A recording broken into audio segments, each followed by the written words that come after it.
So coronavirus having the infection cycle I have here. So this is the virus, the coronavirus having the round shaped structure, having three layer. Outer layer is the protein layer and the inner membrane, and inside the this is the RNA. And if this virus is outside of the host, there is no effect. That is like a dead body.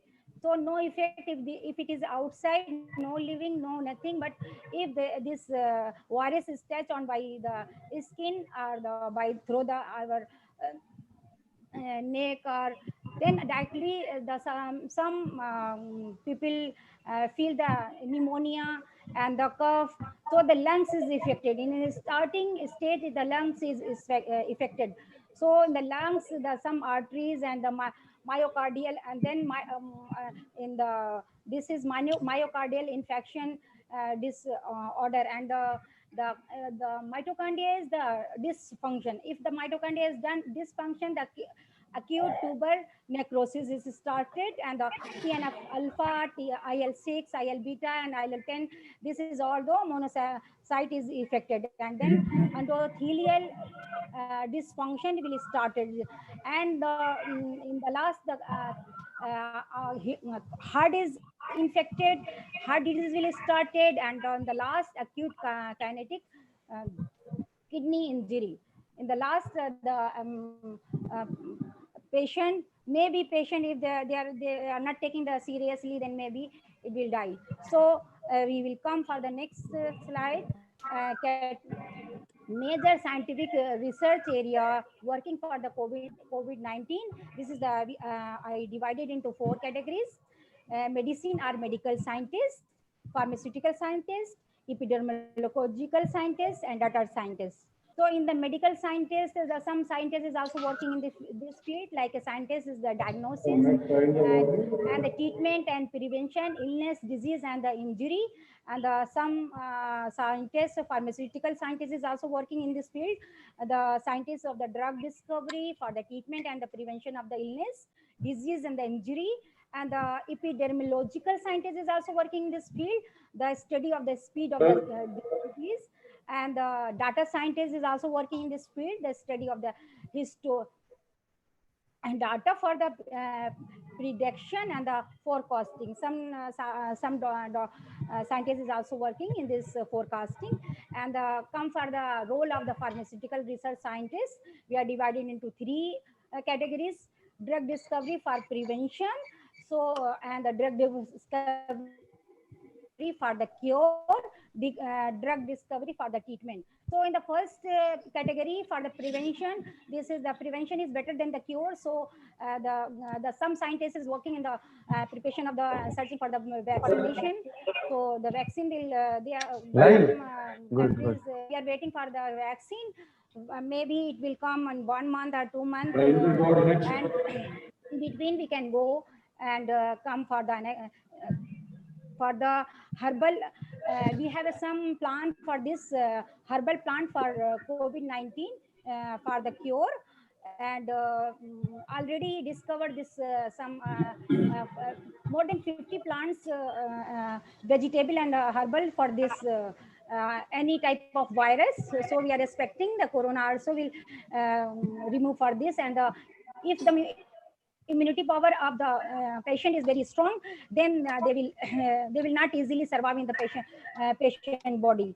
And the pH, if the pH of the stomach of the patient having the less than 7, and if the patient body inside the stomach is the pH is the less than 7, then it grown easily, because the cancer cell is also growing very easily if the pH is less than 7.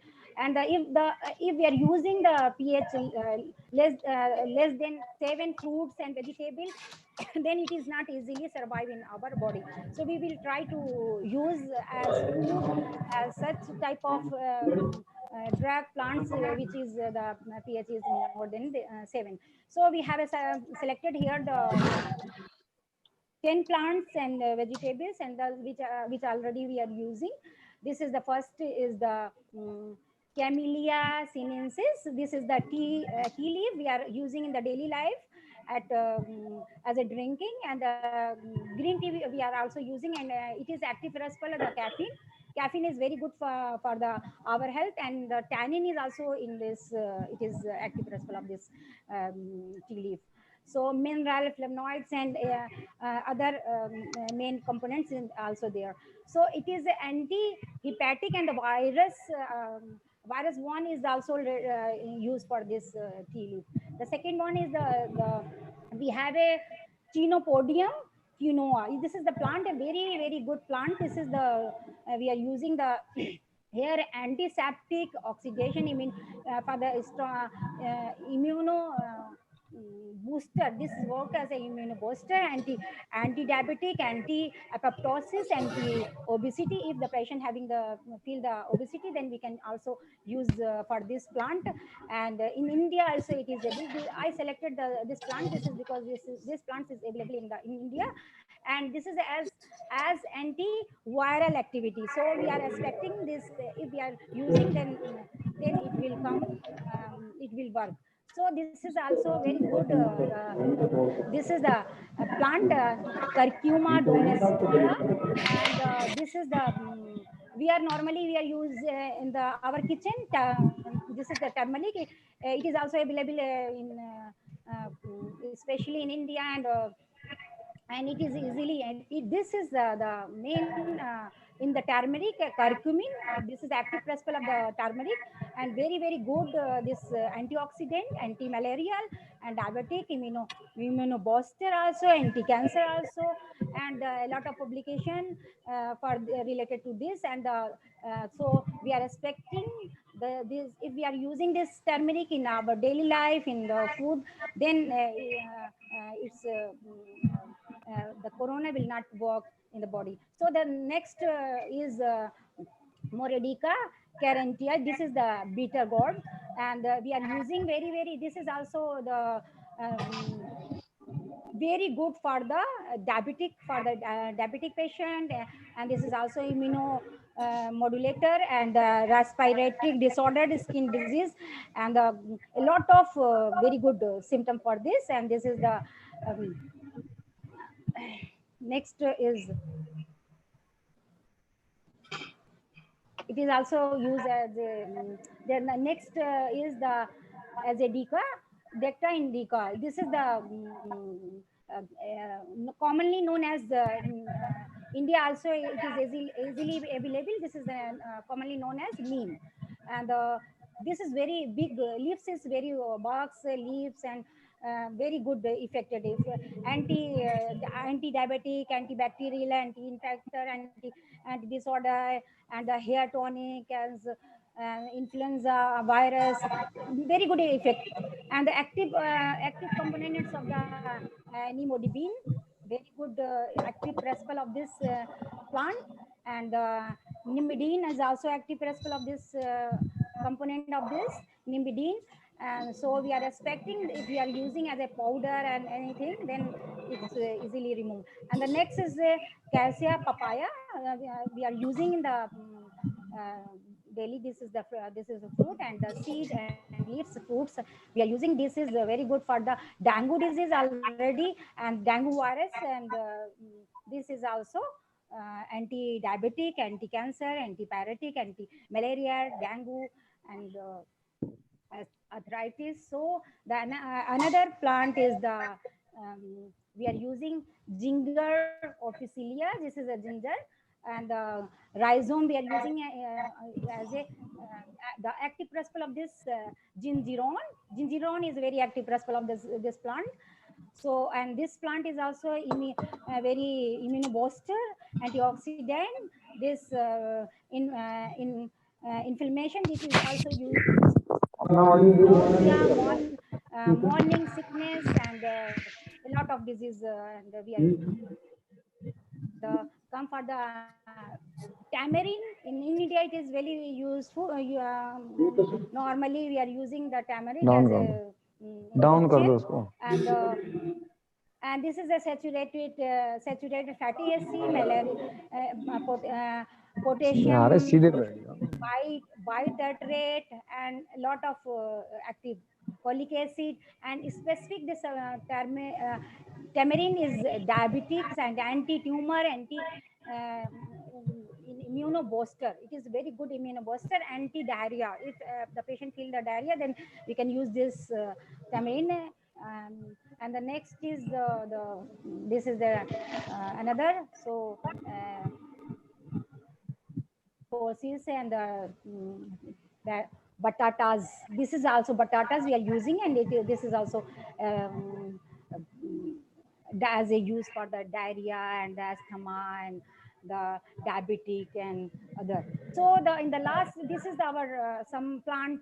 We have a more plant, but we are selected this few plant for this, and we are planning for go do this works more for this related to this um, disease. And precaution advice, what is the precaution, prevention, and the treatment tip for the COVID-19. So first we can wash is frequently we can wash our hand, and sanitize our hand, and use the mask if we are going to outside, and avoid to touching the hand on mouth, and wash and clean and over the, if we are using the for cough and sneezing with the tissue, and then it is throw in the dustbin. So this is the precaution we can use. And the last, the conclusion, our conclusion is the prevention is better than the cure, and the herbal plant is very, very good, effective in the prevention of the COVID-19 infection. And im- immunity booster are the effective in the cure for the COVID-19 infection. And the last we can say, please so make the social distance and the hygiene, proper diet, stay at home, and stay safe. This is our and question and answer. I would like to respond if any queries. Thank you very much. This is some related to words.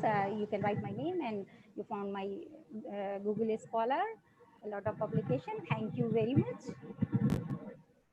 Okay, madam, could you please stop your desktop sharing, screen sharing? Okay, okay.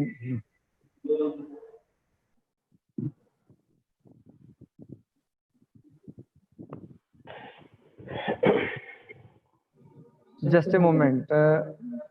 Yeah, attendees, audience, please, if you have any query, then you are most welcome to put your query. I am unmuting the attendees now, or you can even place your query on chat, and you can even ask verbally. Okay, so welcome all the Dr. audience. Sada, I have a question for you. Have you spoken about Kalonji? Kalonji, that black seeds. Yeah, I have a list of this, but we are unable to write the all this thing here. So So yes, I tell have me an idea. Yes, yes, what of I good have it an idea. can do for Yes, immunity. yes, yes. Yeah, yeah, yeah, yeah. Because we are not explain all everything here. I have an idea, and I have to do it. Yes, very nice presentation. In fact, Thank you. Thank you very much. most of the things are Okay, about thank you, madam. Thank you. Really, it was a wonderful and informative presentation by you, and definitely the audience could have been benefited by your this informative presentation. Thank you. Now, for just a moment, let me again try to have our Honorable Secretary Sir with us to address all the gathering. Please wait for a moment.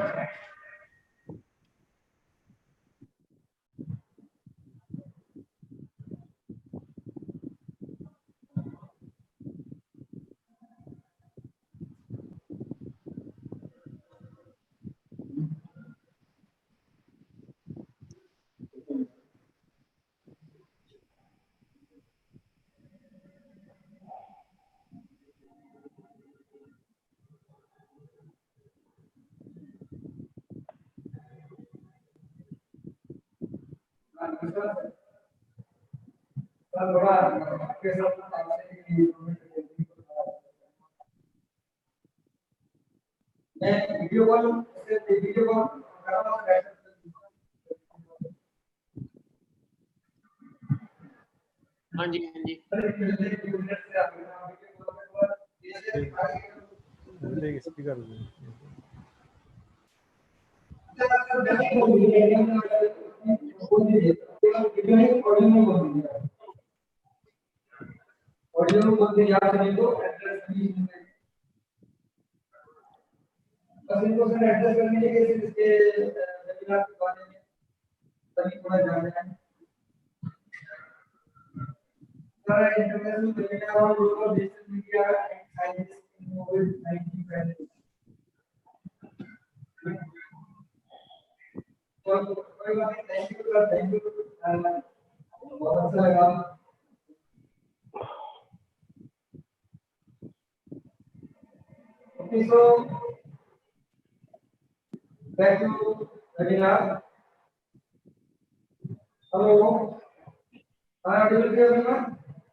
Guard, एक दरवाजा Okay, बंद।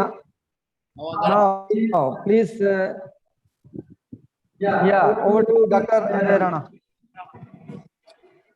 Well, sir, after very useful information that was given by Dr.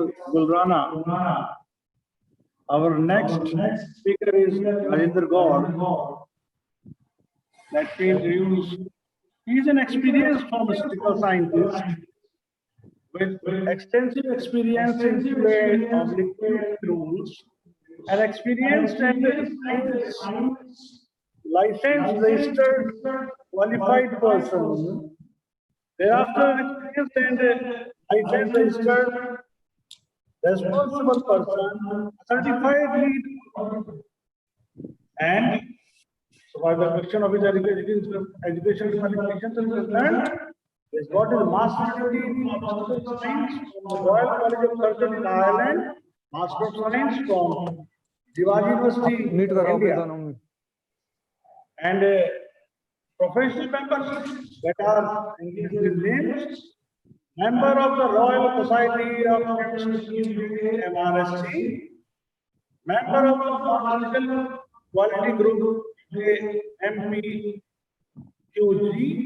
and member of European QP Association, and a vast experience of 25 years from Indian, Irish, UK pharmaceuticals industries is added to his name. What a personality he is. So, next speaker is Rajinder Gaur. Welcome you. Please be with us. Over to Rajinder Gaur. Oh, hello, hi, good morning or good afternoon on the participants and audience, wherever you are, especially it's morning in the UK and afternoon in India. And yeah, first of all, I would like to thank you to make me part of this international webinar. So a special thanks to Dr. Kaurav to contacting me and giving this opportunity to participate in this webinar, connect with the audience, connect with international speakers from India, from Malaysia, from Saudi Arabia. So it's a great platform to be connected with such great personalities, and also we will try to influence or inspire our students to get all the knowledge what we have, and in the end I will give an opportunity them if they have got any questions. So I would leave this with Dr. Kaurav, whether he wants attendees to connect with me for question and answers after my topic, or they can talk to me towards the end of the webinar. So first of all, Dr. Khwaja from Saudi Arabia. She has explained what the coronavirus disease is, and there've been a lot of discussion on media and the television, and a lot of panels, doctors been talking all the national and international news channels. So, and we have been listening them. So it doesn't need any explanation from my end what the COVID-19 is. Dr. Khwaja also covered how it affects the body. So there is no point for me to covering that aspect. And then towards the end of the discussion, Dr. Khwaja covered usage of herbal medicines or Ayurvedic medicines for the treatment of COVID. And it's been, we belong to India. So, in India, it's our culture is been like this, herbal or Ayurvedic medicine been used for, ancient time, 1,200,000 years, and it has got some, proven therapeutic indication. So that's wonderful. I would focus, on the medicinal products which are not of herbal or Ayurvedic sources, mainly medicines which are developed in the research lab, and then it proceeds to the next step. So my top topic of this webinar is a journey of medicinal products from drug discovery to clinical trial to commercialization. So I will start how it starts in a small lab of the R&D. Then it goes to the clinical trials where it is tried on the animals, followed by some human beings before it becomes a commercial product. So my topic will be purely based on the European regulation, because I've been working in the Europe for the last 20 years. So you may say that I am familiar with all the regulations which are relevant to clinical trial. And I'm not very familiar with the Indian legislation, so I wouldn't reference or I wouldn't talk about Indian legislation. But all discussion I'm making here is all about European directives or European legislation, and it is all controlled by the regulator in the country. So likewise, in the UK, we have got MHRA, which is a government UK executive agency, and they are responsible for any product which comes in the market. They make sure that the product has been manufactured in line with the GMP, which is a good manufacturing practices.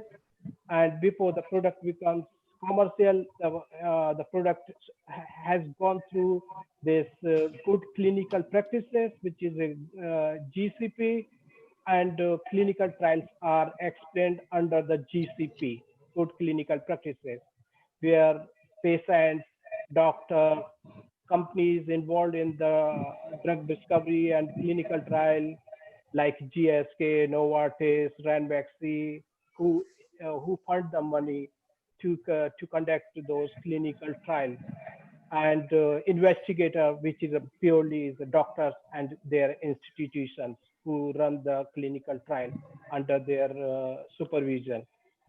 So I will start once a molecule therapeutic indication or group is established, the most appropriate formulation is developed for human use.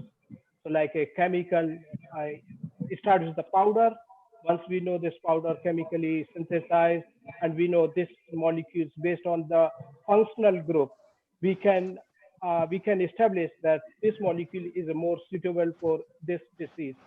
And once this has been established, then a formulation, so like a tablet, capsule, liquid, or injectable like a vaccine, is determined. And prior to usage of the established product for human treatment, it needs to be tried in animals.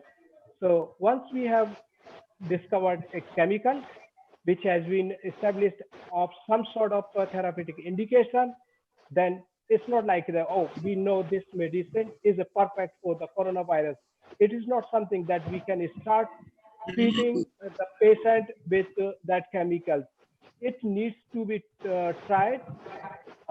Some animals like mice, cats, frog, pigs, rabbits, and it comes under the preclinical phases where they have not started any clinical. Clinical is all about the human being. So before preclinical, so they will treat, they will inject or to provide this medication to some animals, and if any animal is died immediately, that means this product is, or this chemical is not fit for the human being.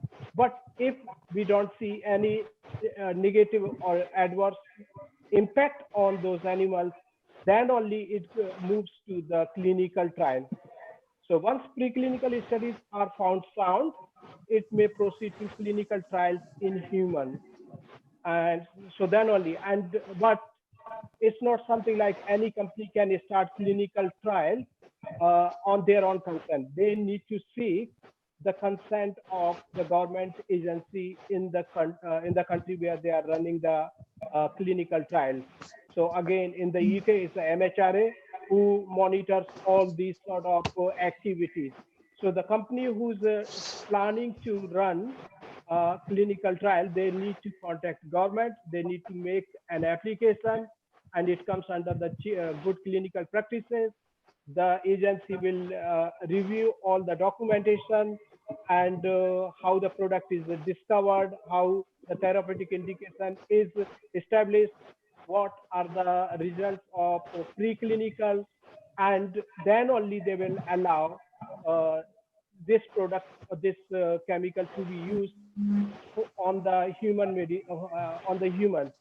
So basically, clinical trial in the Europe, it comes under the European legislation, which is Directive 2001/20/EC.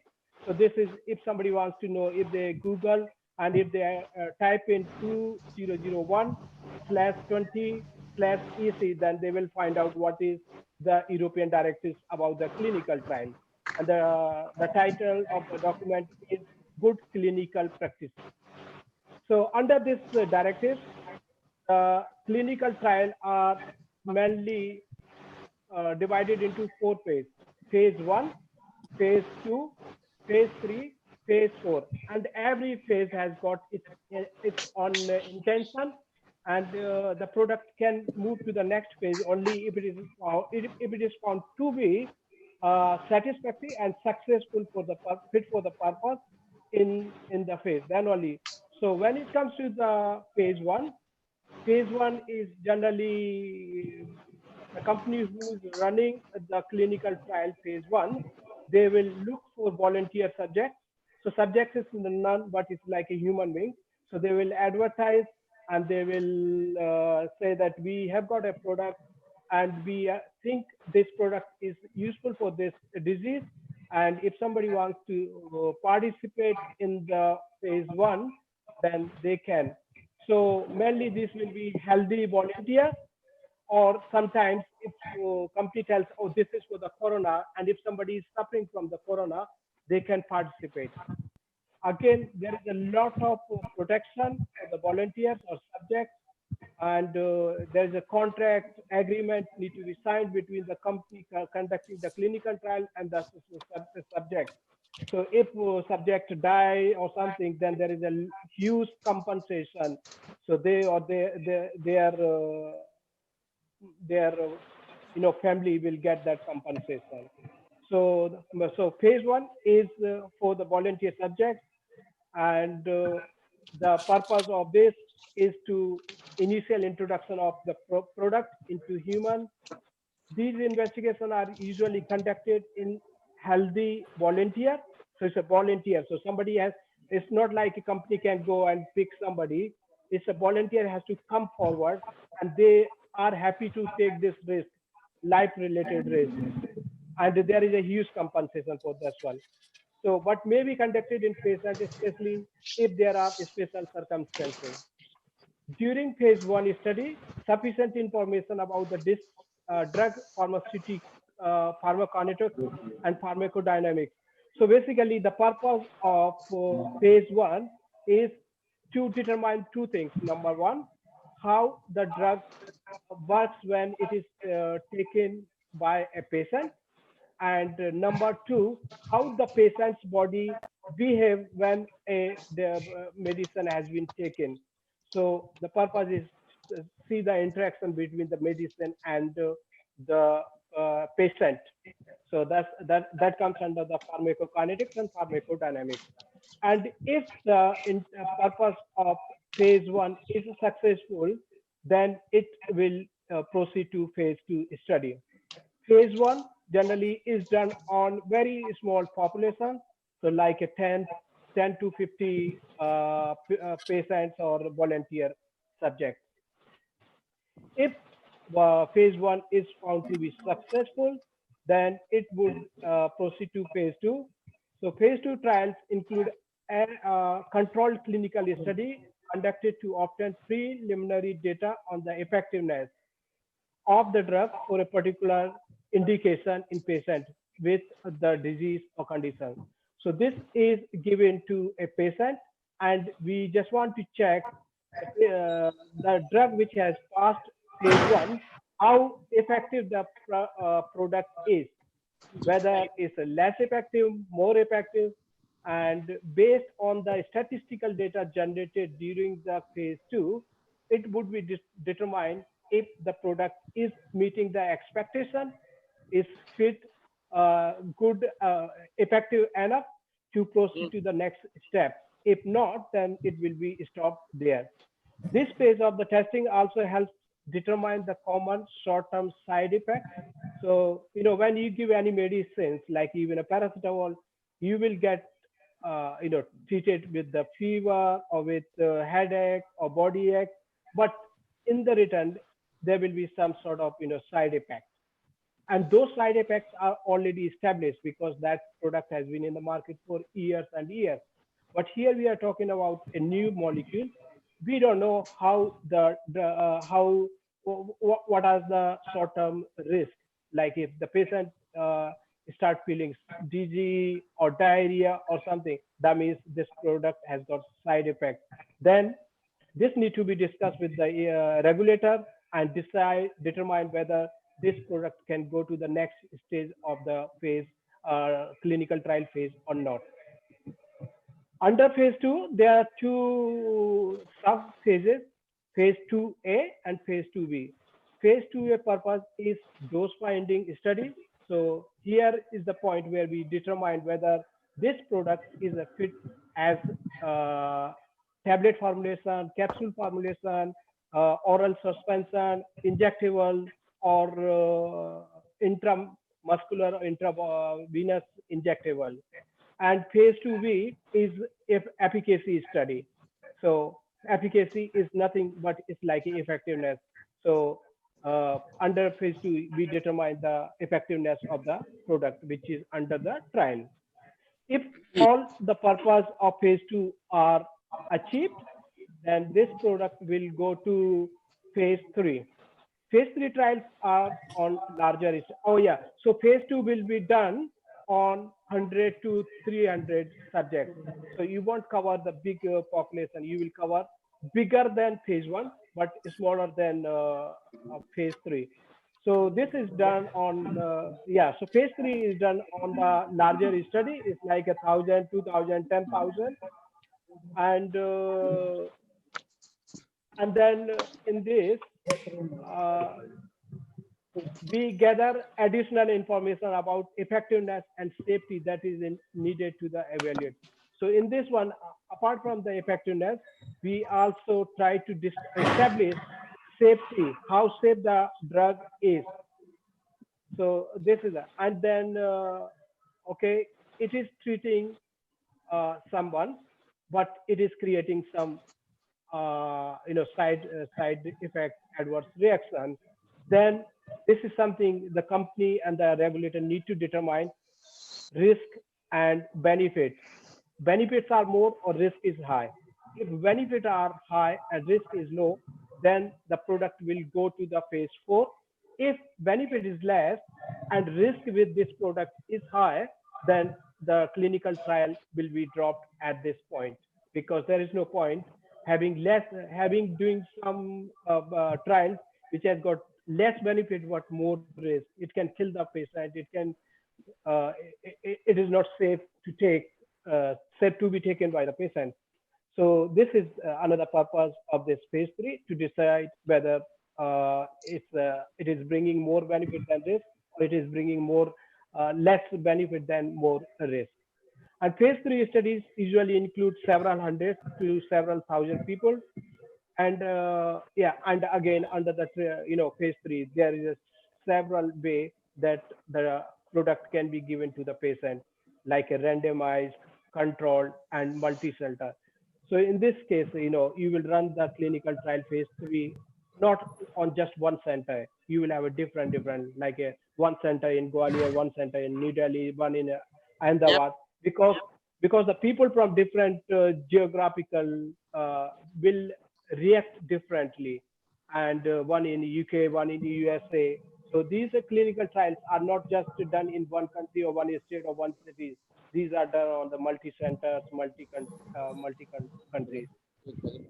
And if the purpose of the phase 3 is established satisfactory, successful, then at this stage, the company who's carrying out all this investigation, they will file, make an application to the regulator, and they will ask, we have established the product is safe, it is fit for the purpose, and we want to commercialize this product. So they will make an application, and the regulator will assess their application. It comes like thousands and thousands of the pages bundle. It's not like a 1 page or 100-page document, because it covers almost every aspect from discovery to up to phase 3. And if they found, yeah, product is fit for the purpose, and probably after phase 4, this product can be used by bigger population for the disease, then it will start the phase 4 investigation. So phase 4 trials are conducted following approval by the regulatory authority, and are sometimes requested by regulatory authority at time of the approval. They are important for the pharmaco. So the purpose of this one, so far we have seen, any side effects or safety concern, but it's a short term. But you want to see, okay, product has met all the expectation of phase 1, phase 2, phase 3. But when this product becomes commercial, and millions of the people will start taking medicine, and some people will take this for a month or 2 months, some people will take for a day or 2 days. So people who are taking for the long term, there might be some long-term side effects. So under this clinical phase, they need to determine pharmacovigilance. So there is a division within the MHRA who looks after, who take care of all the adverse drug reactions of the medicinal products which has been approved and which has been in use for after the approval of all clinical trials. So that's the purpose of this, is for the long-term adverse drug reaction. So these are the phase 4. As I've been talking about these different phases, yeah, I mentioned a few terms like a subject. Subject is nothing but it's a human being who participate in the clinical trial.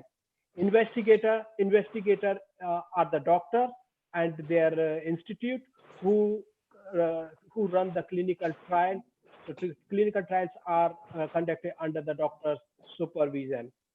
And then a sponsor is a company who invest all, who fund the money, who find out subjects, who contact investigator, And yeah, and they are the one who contact the regulator to seek all the permission for the clinical trial phases. And then investigate voucher is a report which is after the clinical trial, a doctor write and hand over to the sponsor that this is the result of the clinical trial. And in this case, there is a one important agent or player, which is a QP, which is a qualified person. So as I said that in the Europe, any product which goes either as a either for clinical trial or for commercial purpose, this need to be certified or released by a person. And in the pharmaceutical industry in Europe, this authority has been given to the QP. In any company, they can produce whatever batches or whatever product. However, the batch cannot leave the manufacturing site until the batch has been certified by the QP. So QP is a designation given by the government, and it is a legal role. So if a QP has certified any batch and it is gone in the market and it has killed some patient or something, it's not the company who is responsible. It is the QP who has certified the batch. So it's a big responsibility, and I'm one of the QP in the Europe. So I can certify batches for the clinical trial, which goes to the investigator, and investigator use them for on the patients for the phases. I'm also commercial QP, so I can certify the batches which can go market, and any batch I have certified. It is not just for the UK. It can go in any European country, and there will not be any further testing or any check requirement. It is the QP who has assumed all the responsibility of this product. And then it's an investigational medicine product.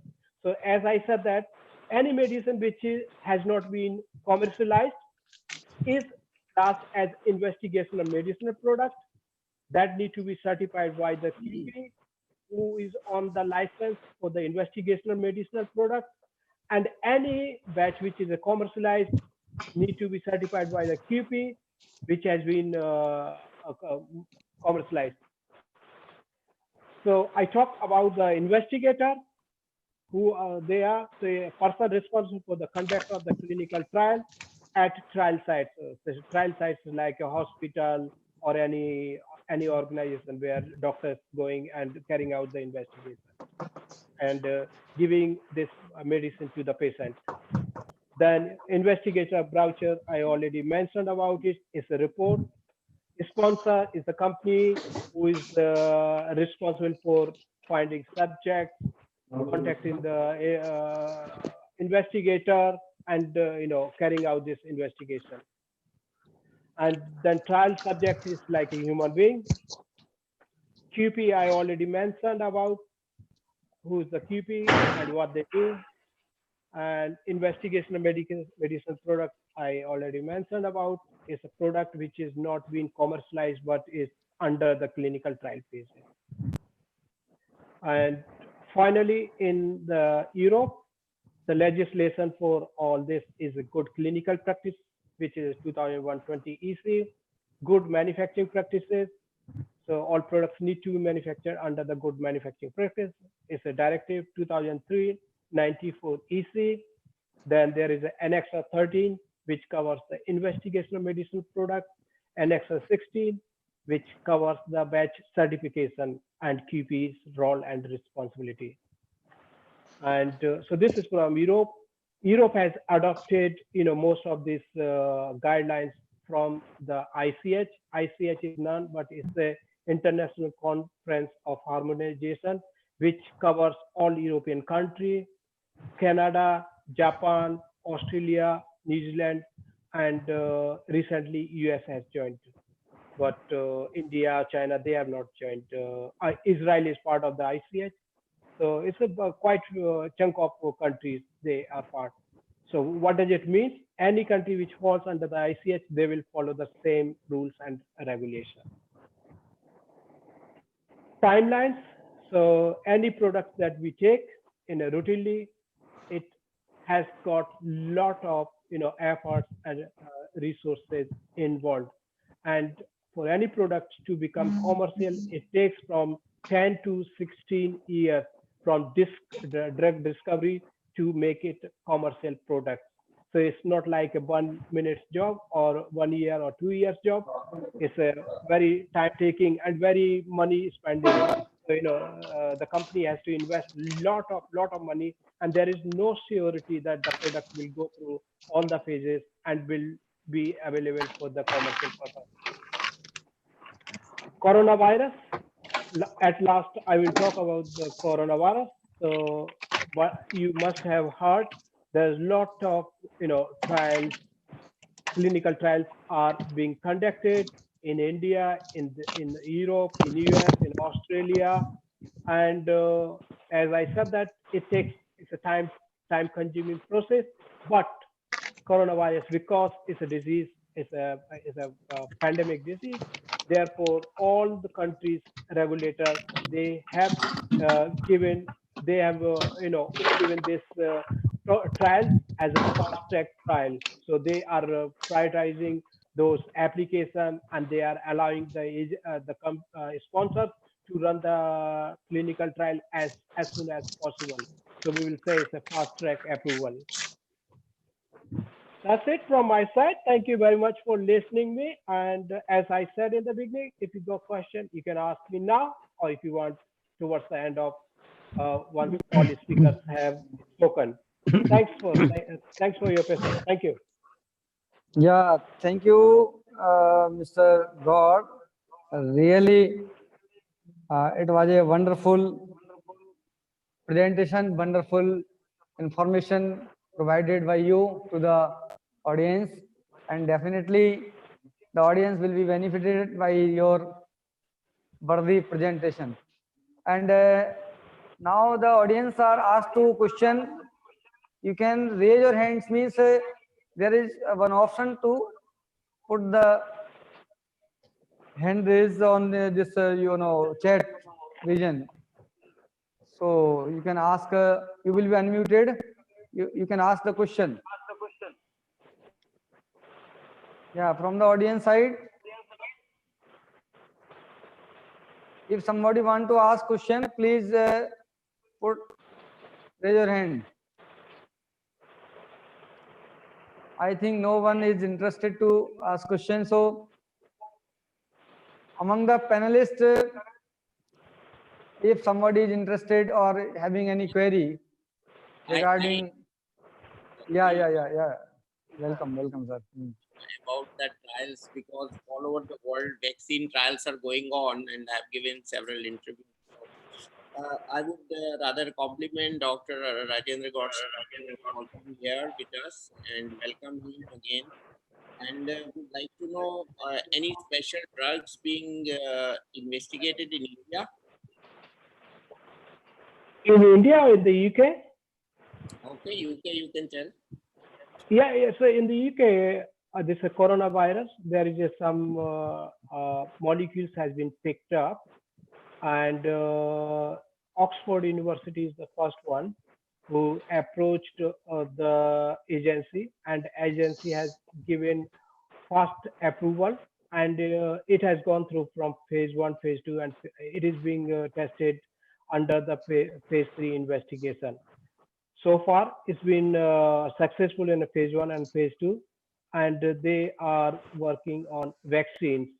So, vaccines like, one-off treatment. So you don't need to take like a flu jab or anything. So they are working this one. But we don't know, or we wouldn't know for next 2-3 months what would be the results of the phase 3. If phase 3 is successful, then probably towards September or October, the vaccines will be available for the people. And in the UK, it is sponsored by NHS. So all the residents of the UK, they will be vaccinated at the free of the cost. And if somebody from outside UK come and want this vaccination, then there will be huge cost for them to. Regarding the name of the molecules, they have not disclosed what molecules they are trying, but definitely some promising trials are in progress. Yeah. Yeah, Mr. Gaur, there are some queries from audience side, so please try to answer one query. It is about in the summer, it was heard that in the summer, the COVID means coronavirus will be destroyed completely, or COVID-19 pandemic will be over. But means what your view regarding this audience wanted to know? No, so I think it's a very good question, and I really appreciate whoever has asked this question. And I think there is no proven background or study, but what is thought, and I can share what is thought. So this coronavirus is a protein which is covered by a fat layer. So what is thought that the fat layer meant to be dissolved if the temperature is around 40 degrees Celsius. And if the fat layer is dissolved, then RNA becomes exposed and it becomes inactive.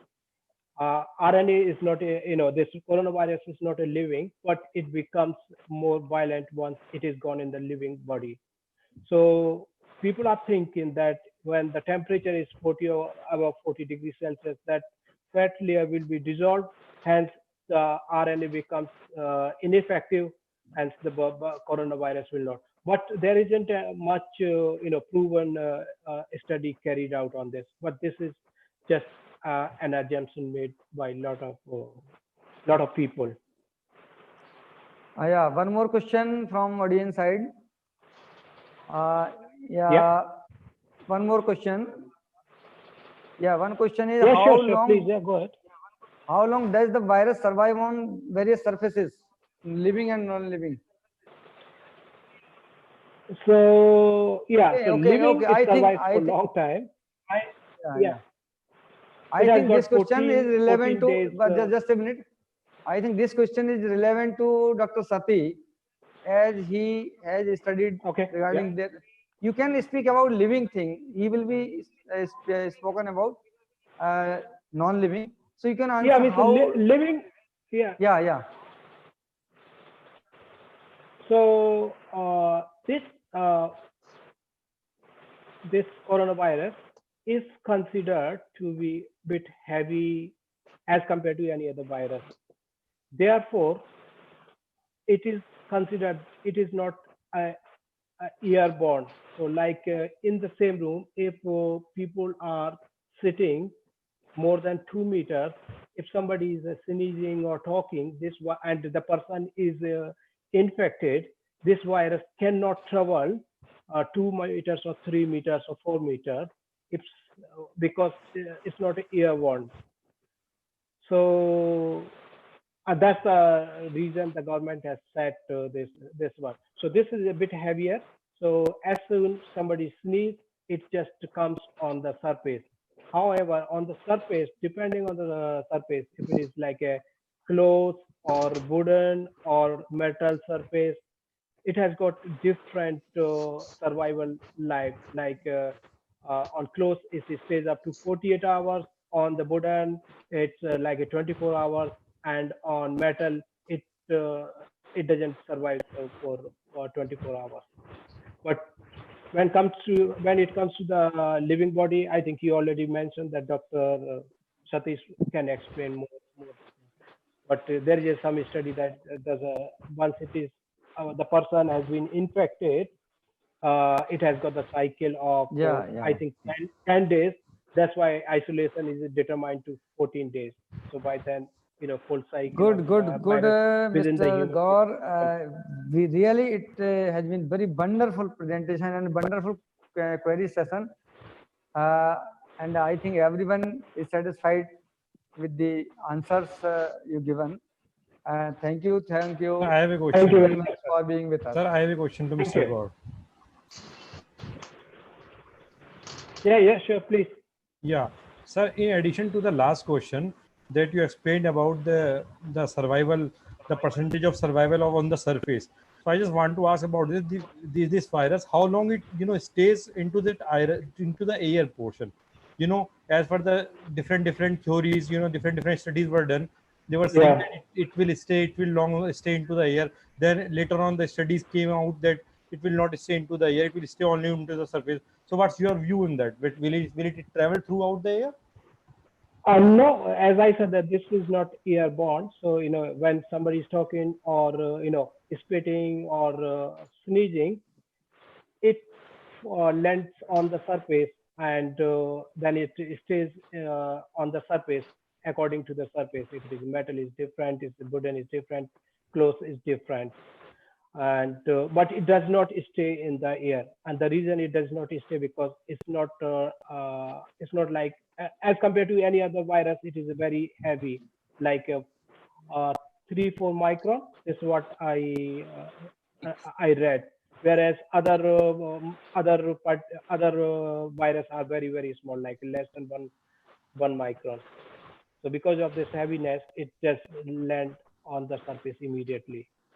So that's the reason the government has published 2 meter, because it does not stay in the air and it just land immediately after the person is sneezing, spitting, or Yeah, so that's why the releasing point of those social distancing come into the action. that's the point of the social distancing. That's right.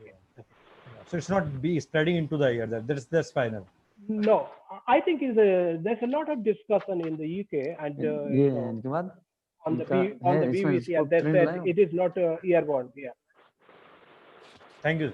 Okay. Thank you. Mobile पे भेजा हुआ है doctor साहब, देखो जरा इसमें नहीं है डॉक्टर बाली साहब Yes. मोबाइल में. Yeah, thank you Dr. Gaur once again. So very nice. Thank you, very Dr. session. Kalam. Yeah. Yeah. So now over to Dr. Rana. I'm very pleased to say to all that on this land of Vidur famous Mahabharat. Just a minute. You are not. Dr. Mali. अरे unmute करना जरा सा.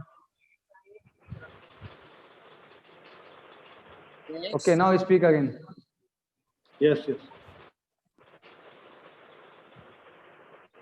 Sir, I am very pleased to say to you that on this land of Vidur, the famous character of Mahabharata, Dr. Wali, Professor Wali, renowned name. Really, India has been very fortunate. We people have been very fortunate to have him here. He is a renowned figure. To say about him is just a joke. He is the son, and moreover, the son of India, who has served all the downtrodden, all the people. And what to say about him? He has got the Padam awardee. He has got the Padam Shri. So, born in 1953 at Bangalore, he completed his post-graduation during 1979 from the Medical College of Michigan University, gold medals and certificates of honor to all 10 subjects of MBBS. And he was awarded Chancellor's Medal from Best Scholars by Governor Alumnus of Kanpur University by the President of India. Dr. Wali is the only formerly trained doctor in northern India in geriatric cardiology from University of Michigan, has tirelessly worked to improve the quality of water for dialysis in India. He is a fellow of American College of Cardiology and Royal College of Physicians from Glasgow. And he has been the recipient of many international and national awards. Let me count you. One of not enough. He was the Man of Millennium, then Hall of Fame, SAG Award, Medical Science Excellence Award Institute, and also honored the Rajiv Gandhi Excellence Award for Medicine in 2010, and many more to his credit, including 4th highest civilian award, Padam Shri. And what more, he has been awarded Indian Red Cross Gold Medal for empathy and human service by your kind hands of by His Excellency, the President of India, Shri Pranab Mukherjee. I remember very well. And he has a unique distinction of serving three presidents of India, Mr. R. Venkatraman, Dr. Shankar Dayal Sharma, and President Bharat Ratna Pranab Mukherjee. So what more? Lifetime Achievement Award for Times of India, Doctorate of Science from International Institute of uh, Apostolic Ministers, Nagaland, associated with Pope John Paul. So, need not to say anything more. I am very pleased. I am feeling what more pleasure our college can be have with having this great figure with us. So, over to Dr. Wali, sir, please. Thank you. Thank you for your kind words. Thank you, sir. Thank you. You are Thank you. welcome. It is a pleasure being here. Namaskar to all of you.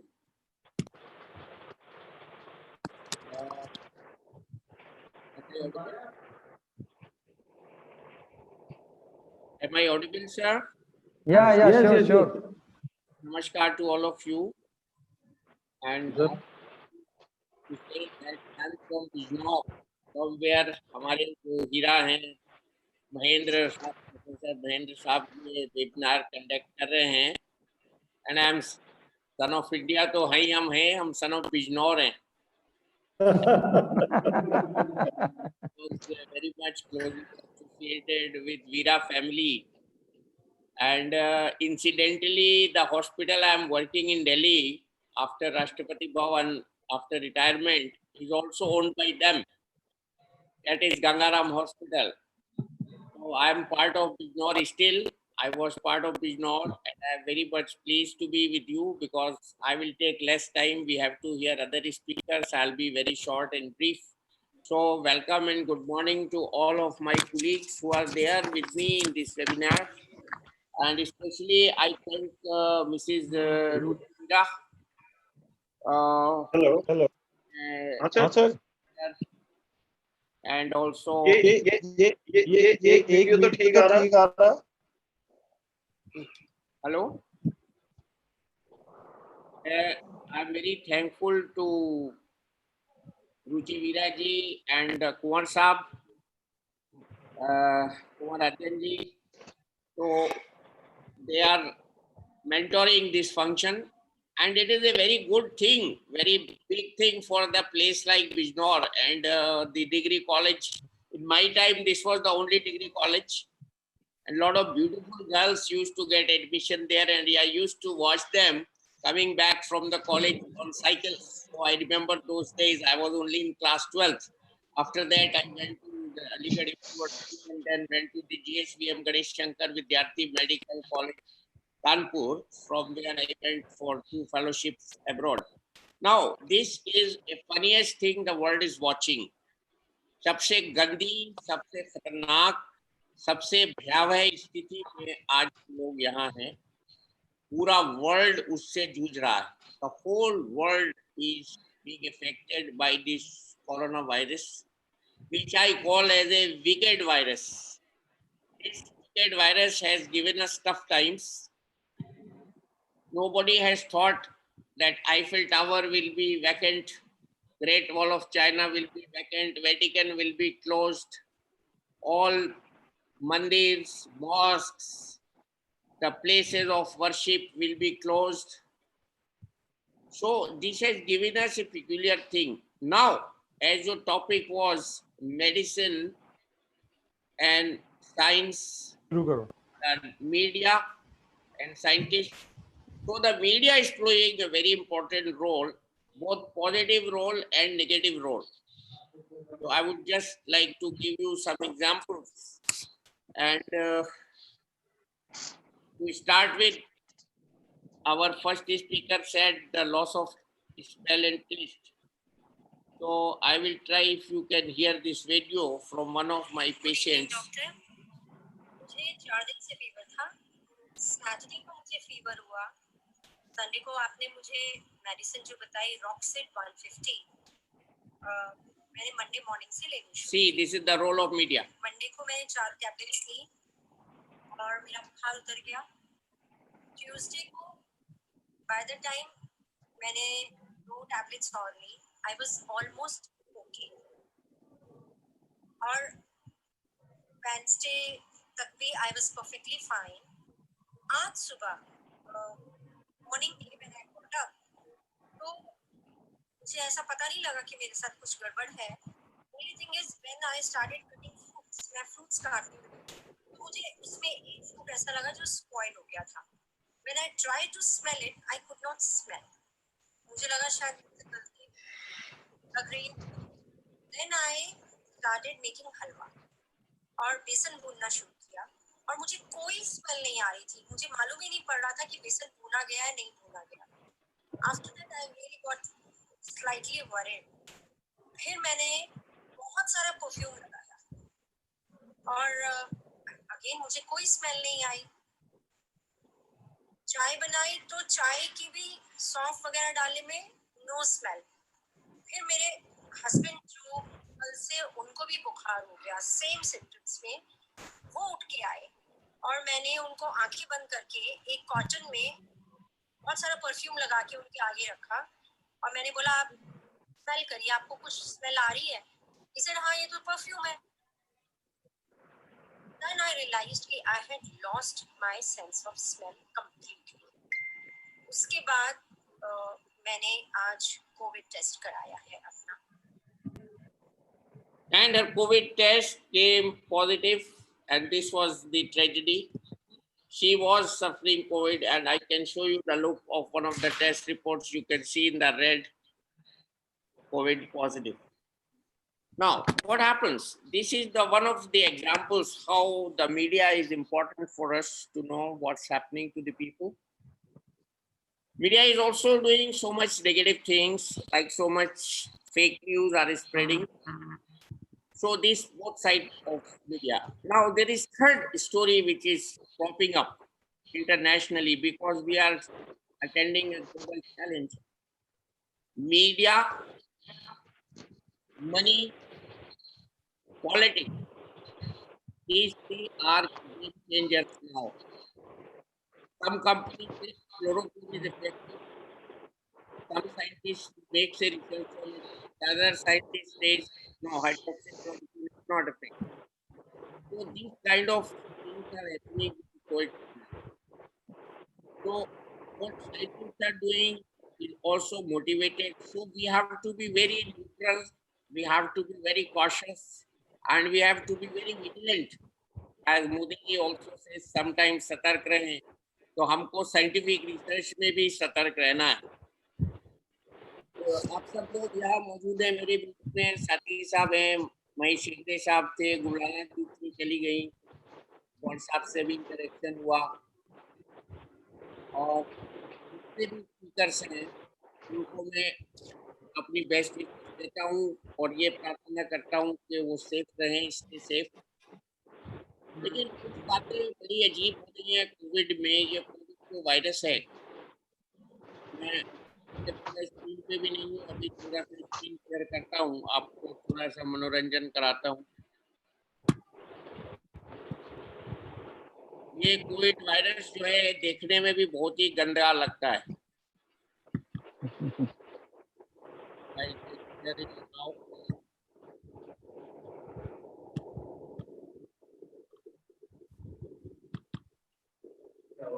So this COVID virus has got lot of projections over it, which we call as spike protein.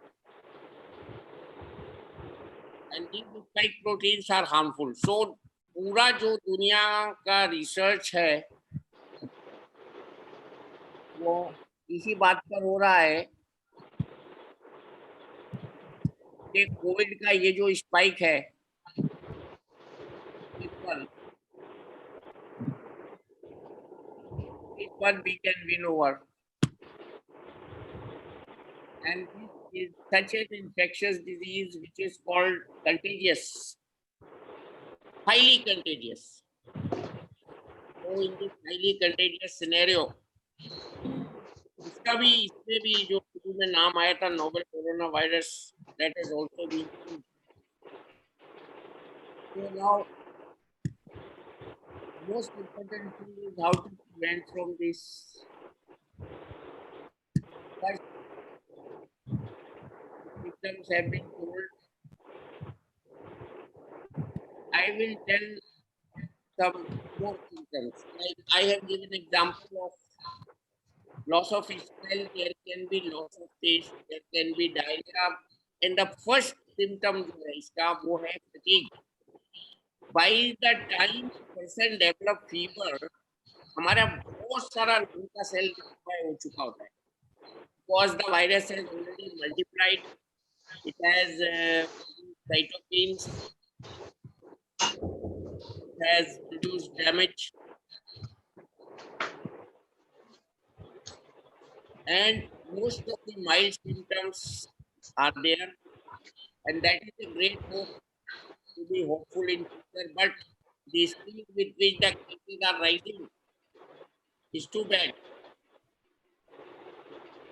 and it's a cause of worry. So tiredness comes first, dry cough comes then, difficulty in breathing comes last, and in between comes the fever.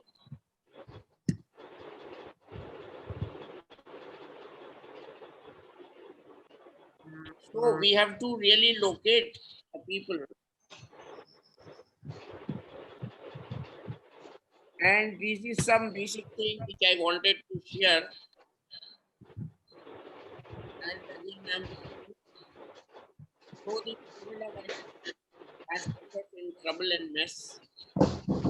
World is, if you recall, first time when the disease came to Jaipur, our doctors have worked very hard to cure those 2 cases. And when they cured those 2 cases with antiviral drugs, nobody has talked about the effects of this study. Like our Professor Narendra, he started since yesterday. And you cannot imagine how much effort he has put day and night for last 5 days. That he has put us together on one platform. I had felt a little bit yesterday, sense of responsibility and a sense of goodness due to which we are all here together. And I am proud of that. Second thing, I am proud of that I have studied in the educational institutions with the perfect school and also the international college. And third thing I am proud of is I have served 3 presidents as I kindly told Ajay Kumar ji. Dr. Ajay Kumar has kindly mentioned certain things which I am hardly able to have, but what has given me. One thing I can tell that Bangalore people are very good. They are very straightforward, they are very humble. And one of the examples you are seeing in Professor Dr. Mahendra ji. So, for us, all compliment to you from all of us. So,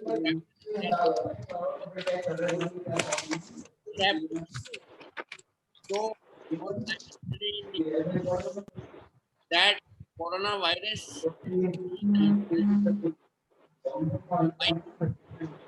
most important because the street side, if you go, you will not find people selling the keychains. People will be selling the mask. I was that a poor boy who was cycling in one of the cities of India. Somebody else is buying food, somebody else is so this coronavirus has given us. And given us a lot of love, affection, and by staying home, we have known our family more than we knew previously. Coronavirus has taught us to behave sane, to be disciplined, to be very hygienic all the time. Think of hygiene, think of clear breath, protect yourself, use the mask, use the sanitizer, don't go out of home if not necessary, do not travel. I have many videos in which the whole airports are full of the aircrafts. Aircrafts are not flying. Recently, 2 days back, we have resumed the flights. Before that, one aircraft of the neighboring country has crashed because 2 months the aircraft were not maintained. So these are many things which are new in Corona. We have to in Corona. Corona is a very big virus. It has spiked, and the whole effort throughout the world is directed to prevent this combination of spike to the human body. You will be surprised to know that this is a dead virus till it comes into the contact of human body.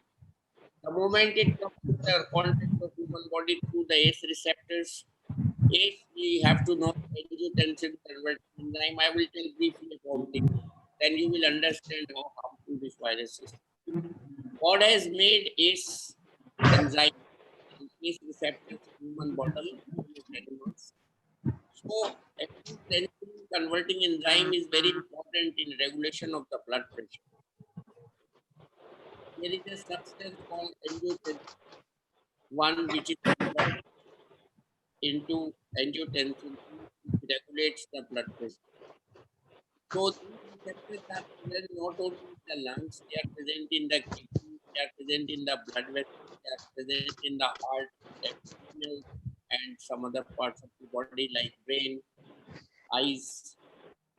So wherever these receptors are present, the virus tries to reach there.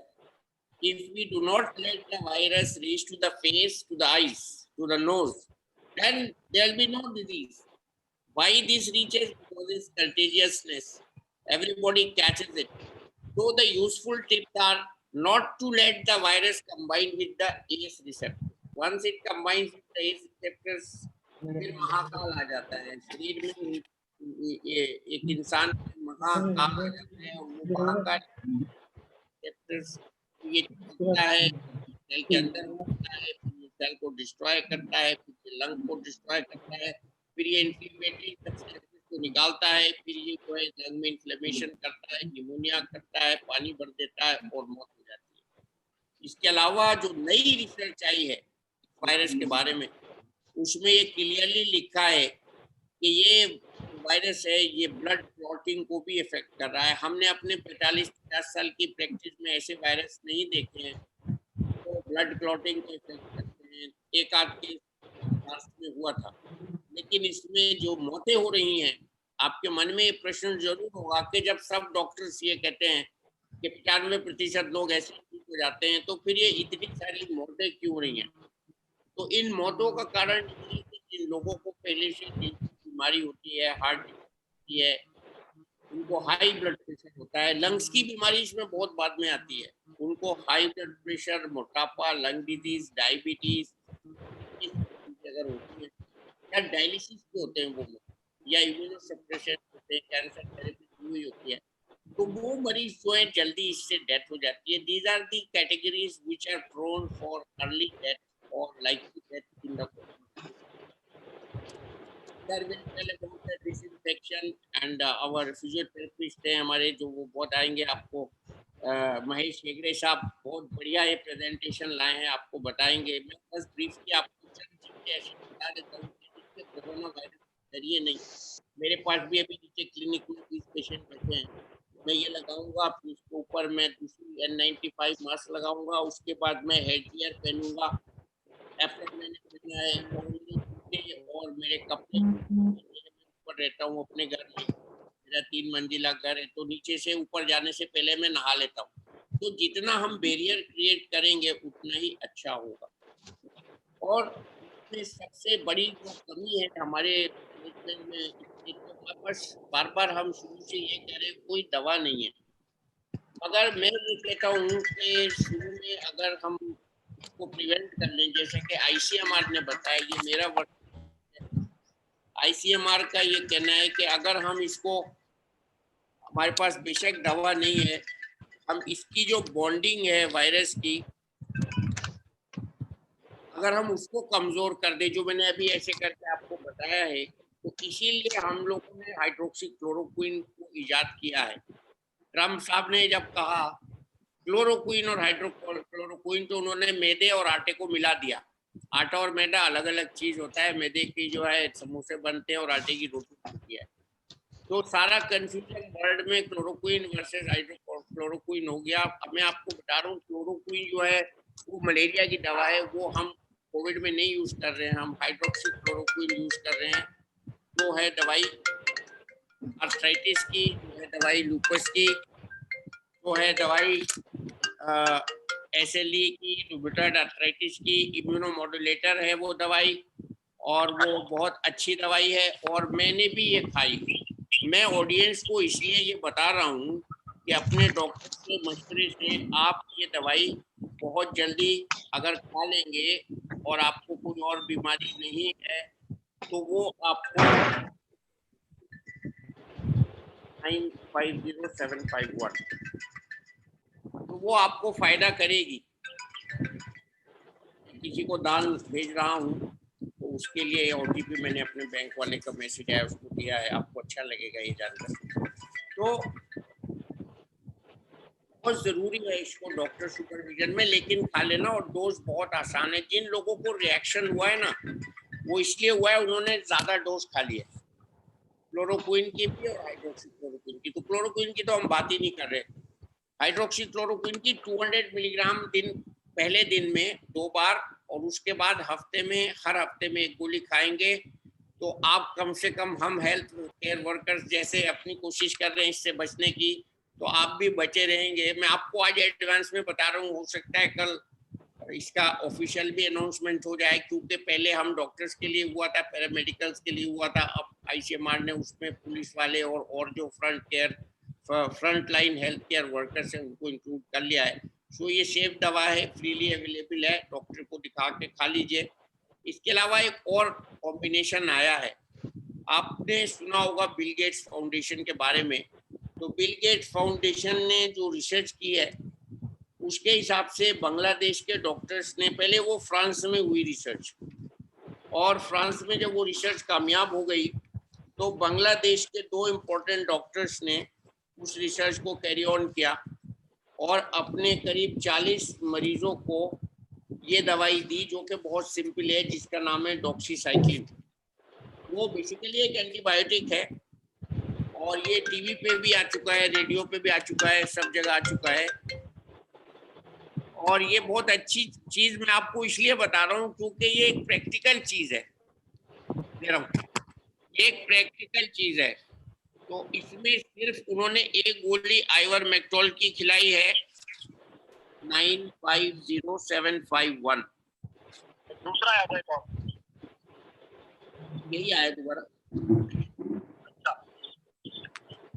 तो इसके साथ doxycycline 100 milligram twice a day, doxycycline 100 milligram twice a day 5 days, and 1 tablet of ivermectin only once, एक गोली।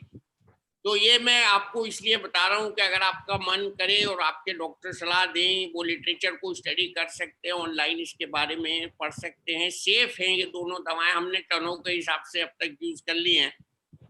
और हर कीड़े के मरीज को आइवरमेक्टोल पहले दी जाती थी जब जेंटल नहीं आती थी और दवाएं नहीं आती थी, और डॉक्सीसाइक्लिन हर एक आदमी जानता है, हर केमिस्ट की दुकान पे मिल जाती है। तो ये इससे अपनी उस फेज में अगर हम रक्षा कर लेते हैं वायरस से जिस फेज में चिपकता है शरीर में जाके, तो ये बहुत अच्छा एक रुकावट का सामान है। क्योंकि मैं बहुत खतरा देख रहा हूँ, मैं डरा नहीं रहा हूँ आप लोगों को और ऑडियंस को, मैं बहुत बड़ा खतरा देख रहा हूँ आने वाले दिनों में। हम जितने अनुशासित रहे लॉकडाउन 4 तक, तो आज शायद लॉकडाउन 5 का भी थोड़ा बहुत अनाउंसमेंट हो जाएगा कुछ रियायतों के साथ। तो अभी हमें बहुत अनुशासित रहना है और अपने घर के जो बड़े बुजुर्ग हैं उनको भी अनुशासित रखना है, घर में ही रखना है, उनको बाहर नहीं भेजना है, और हमको बाहर से आके उनसे नहीं मिलना है। बहुत बड़ी मैं रोकथाम की आपको चीजें बता रहा हूँ, बाकी चीजें तो आप सब लोग नेट पर कर सकते हैं। और जहाँ तक वैक्सीन का सवाल है, वैक्सीन के सब कंपनियां जो रिसर्च कर रही हैं बिलियंस ऑफ डॉलर्स खर्च करके, ऐसा लगता है ये सब फैलाने का काम हो रहा है। तो पे हमको उत्तेजित नहीं होना है कि वैक्सीन आ रहा है, वैक्सीन आ रहा है, लेकिन अगर आ जाएगा तो बहुत अच्छा होगा। अभी हमारे डॉक्टर साहब बता रहे थे, डॉक्टर गौर साहब, किस तरह की वैक्सीन की रिसर्च होती है, कितने फेजेस ऑफ ट्रायल्स होता है, फेज इसको आने में कितने महीने लगेंगे। अभी तो फेज 1 फेज 2 के बीच में जो अमेरिका की कंपनी है वो और AstraZeneca through that European vaccine जो वो वहाँ पे बन रहा है, जिसको ऑक्सफोर्ड यूनिवर्सिटी में चिडॉक्स के नाम से में उन्होंने एंटीबॉडी ली थी और लेके यूनिवर्सिटी में जो इन्होंने वैक्सीन बनाया है उसकी एस्ट्राजेनेका के साथ कोलैबोरेशन उसका इंडिया में। तो ये मैं आपको इसलिए से बता रहा हूँ कि उस एक्साइटमेंट से पहले हम अगर 1 चम्मच कलौंजी 2 बार खा लें और हम ये दोनों में से 1 या 2 कोर्स कर लें 1 महीने के इंटरवल से, डॉक्सीसाइक्लिन, आइवरमेक्टिन जो मैंने अभी बताई है, और HCQS कर लें, तो कुछ पॉपुलेशन को हम बचा सकते हैं। ये बड़ी प्रैक्टिकल चीज मैंने बताई है और ये बिल्कुल मेरा अपना स्टेटमेंट नहीं है, ऑथेंटिकेटेड है by ICMR and World Health Organization. तो ये जो रिसर्च हो रही है दवाओं पे, रेमडेसिविर का आपने नाम सुना होगा, ये सब आएंगी फिर जाएंगी, लेकिन हाइड्रोक्सीक्लोरोक्विन, डॉक्सीसाइक्लिन और आइवरमेक्टिन रहेगी। और इम्यून सीरा भी है, इम्यून सीरम जो हमारे पेशेंट है सबसे अच्छी एंटीबॉडी है। इजराइल ने भी एंटीबॉडी बनाई है, UAE ने जो है वो नेबुलाइजर की तरह देने वाली एंटीबॉडी बनाई है। ये सब साइंटिस्ट ने काम किया है, इसलिए मैं आपको उनके नाम बताने से अच्छा मैं ये बता रहा हूँ कि उन्होंने क्या काम किया है। ये over the period of 6 month सारा काम हुआ है। इसमें साइंटिस्ट को कुछ कहानियां भी बनी हैं उनकी, जैसे नोबेल लॉरेट थे फ्रांस के, तो उन्होंने कहा कि मैं इस वायरस में कुछ शरारत देख रहा हूँ। मसलन इसमें HIV का जूस है और इसमें चटनी बनी है मलेरिया को मिला के। तो उन्होंने ये जब ये कहा तो बहुत सारे लोग खड़े हो गए कि नहीं ऐसा नहीं है, क्योंकि कुछ इंटरनेशनल प्रेशर्स में हम लोग इस वक्त हैं। खैर वो मेरा सब्जेक्ट नहीं है, वो वक्त के साथ सब खुलेंगी चीजें। तो मैं ये कहना चाहूँगा संक्षेप में कि आप मुझे अब इन शब्दों के साथ आज्ञा दें कि मैं आपका बड़ा आभारी हूँ। और मैं एक बात ये ज़रूर कहूँगा प्रोफेसर डॉक्टर महेंद्र साहब से, ऐसा वेबिनार आइए, आप इसको पहला समझिए कि अपना ये शुरुआत है, लेकिन ऐसे आप कराते रहिए और हम हमेशा आपके साथ हैं। और ये इतना अच्छा आपने जो मोती की एक माला पिरोई है, मैं आपको वाकई में मैं कल से आपका शुक्रिया अदा कर रहा हूँ। मुझे ये right sir, right, thank you very much for this appreciation. ये कह रहा हूँ कि ये आसान काम नहीं है। ये हमारे यहाँ जब बचपन में हमारे मास्टर साहब पढ़ाते थे ना, वो कहते थे मेंढक तोड़ना। बच्चे इतने शरारती होते थे, उनको क्लास में अनुशासित करना। ऐसे ही आपने 8 लोगों को जो अनुशासित करके बिठाया है कुर्सी पे चिपका के फेविकॉल से, ये छोटा काम नहीं है, ये बहुत बड़ा काम है। आप इसको अपनी कामयाबी समझिए और आगे ऐसे वेबिनार और कराइए जल्दी, ताकि राइट मानवता का कल्याण हो और बिजनौर का नाम आपके जरिए ऊंचा हो। बिजनौर बड़ी अच्छी जगह है, वहाँ राजा ज्वाला प्रसाद थे, वहाँ कुंवर साहब थे, हमारे रुचिवीरा जी की जो फैमिली थी, उनकी जो उनके फैमिली का स्कूल था सबसे पहले। और आज उस रोड पे जब मैं दिल्ली आता हूँ बिजनौर से, राइट हैंड को मैं देखता हूँ, डिग्री कॉलेज तो है ही है, लेकिन इन्होंने अपने सारी जो खेती की जमीन थी उसमें शिक्षा के जो एजुकेशनल इंस्टीट्यूशन बनाए हैं, MBA का इंस्टीट्यूट बनाया रेजिडेंशियल, और बहुत बड़ा इन्होंने काम किया है। इनको ऊपर वाला इनको शांति दे, उसका पुण्य दे, और शिक्षा से बड़ा कोई गिफ्ट नहीं हो सकता समाज के लिए। और आप सब लोग जो इस वक्त यहाँ आए अपना कीमती वक्त निकाल के, मैं आप सबका भी आभार व्यक्त करता हूँ। और मैं क्या कहूँ, मैं तो ये बहुत बड़ा काम आप लोग कर रहे हैं। अभी जो बहुत इंटरेस्टिंग आपके 2 स्पीकर और आपके आप बोलेंगे, तो मैं उनके लिए जगह छोड़ रहा हूँ। और अभी वर लर्निंग लेट, आई नो, कहने को तो बहुत कुछ था अगर कहने पे आते, बस यहीं पे हम अभी खत्म करते हैं। और आप सब sir you have spoken a lot and definitely It is a wonderful matter cited by you and presented by you to the audience and presenters also. And definitely, I am very thankful to you for this kind involvement in this webinar and presentation. I'm from Bijnor. I'm one of Yeah, the yeah. That's why I actually, sir, I expected. That's why I expected you to be here. Otherwise, the eminent personality like you would not have been with us if you would not have been from Bijnor itself. So that is only due to the locality effect that you have accepted my invitation to be a part of this webinar. Thank you, sir. I will just come back and see and meet you. I'll just come. Okay, so I think there should be some query also. Query. You raise the chair of every tribe. You belong to Mandawar from Mandovar in history. You are unique. You are proud of you, sir. Okay, sir, from audience side, I think there are some queries. So let me put some queries from audience side. Sir, one question came from audience side that what is the recovery time for coronavirus disease? Well, recovery time is an important question. When the patient is serious and admits in the hospital, it takes 2 weeks. But when you are at home, you are having mild symptoms, it is a flu-like illness, you should take complete bed rest and recover by the end of 10 days normally. And if your doctor chooses to give you the medicines which I have told you, fine. Otherwise, something has to come, wait.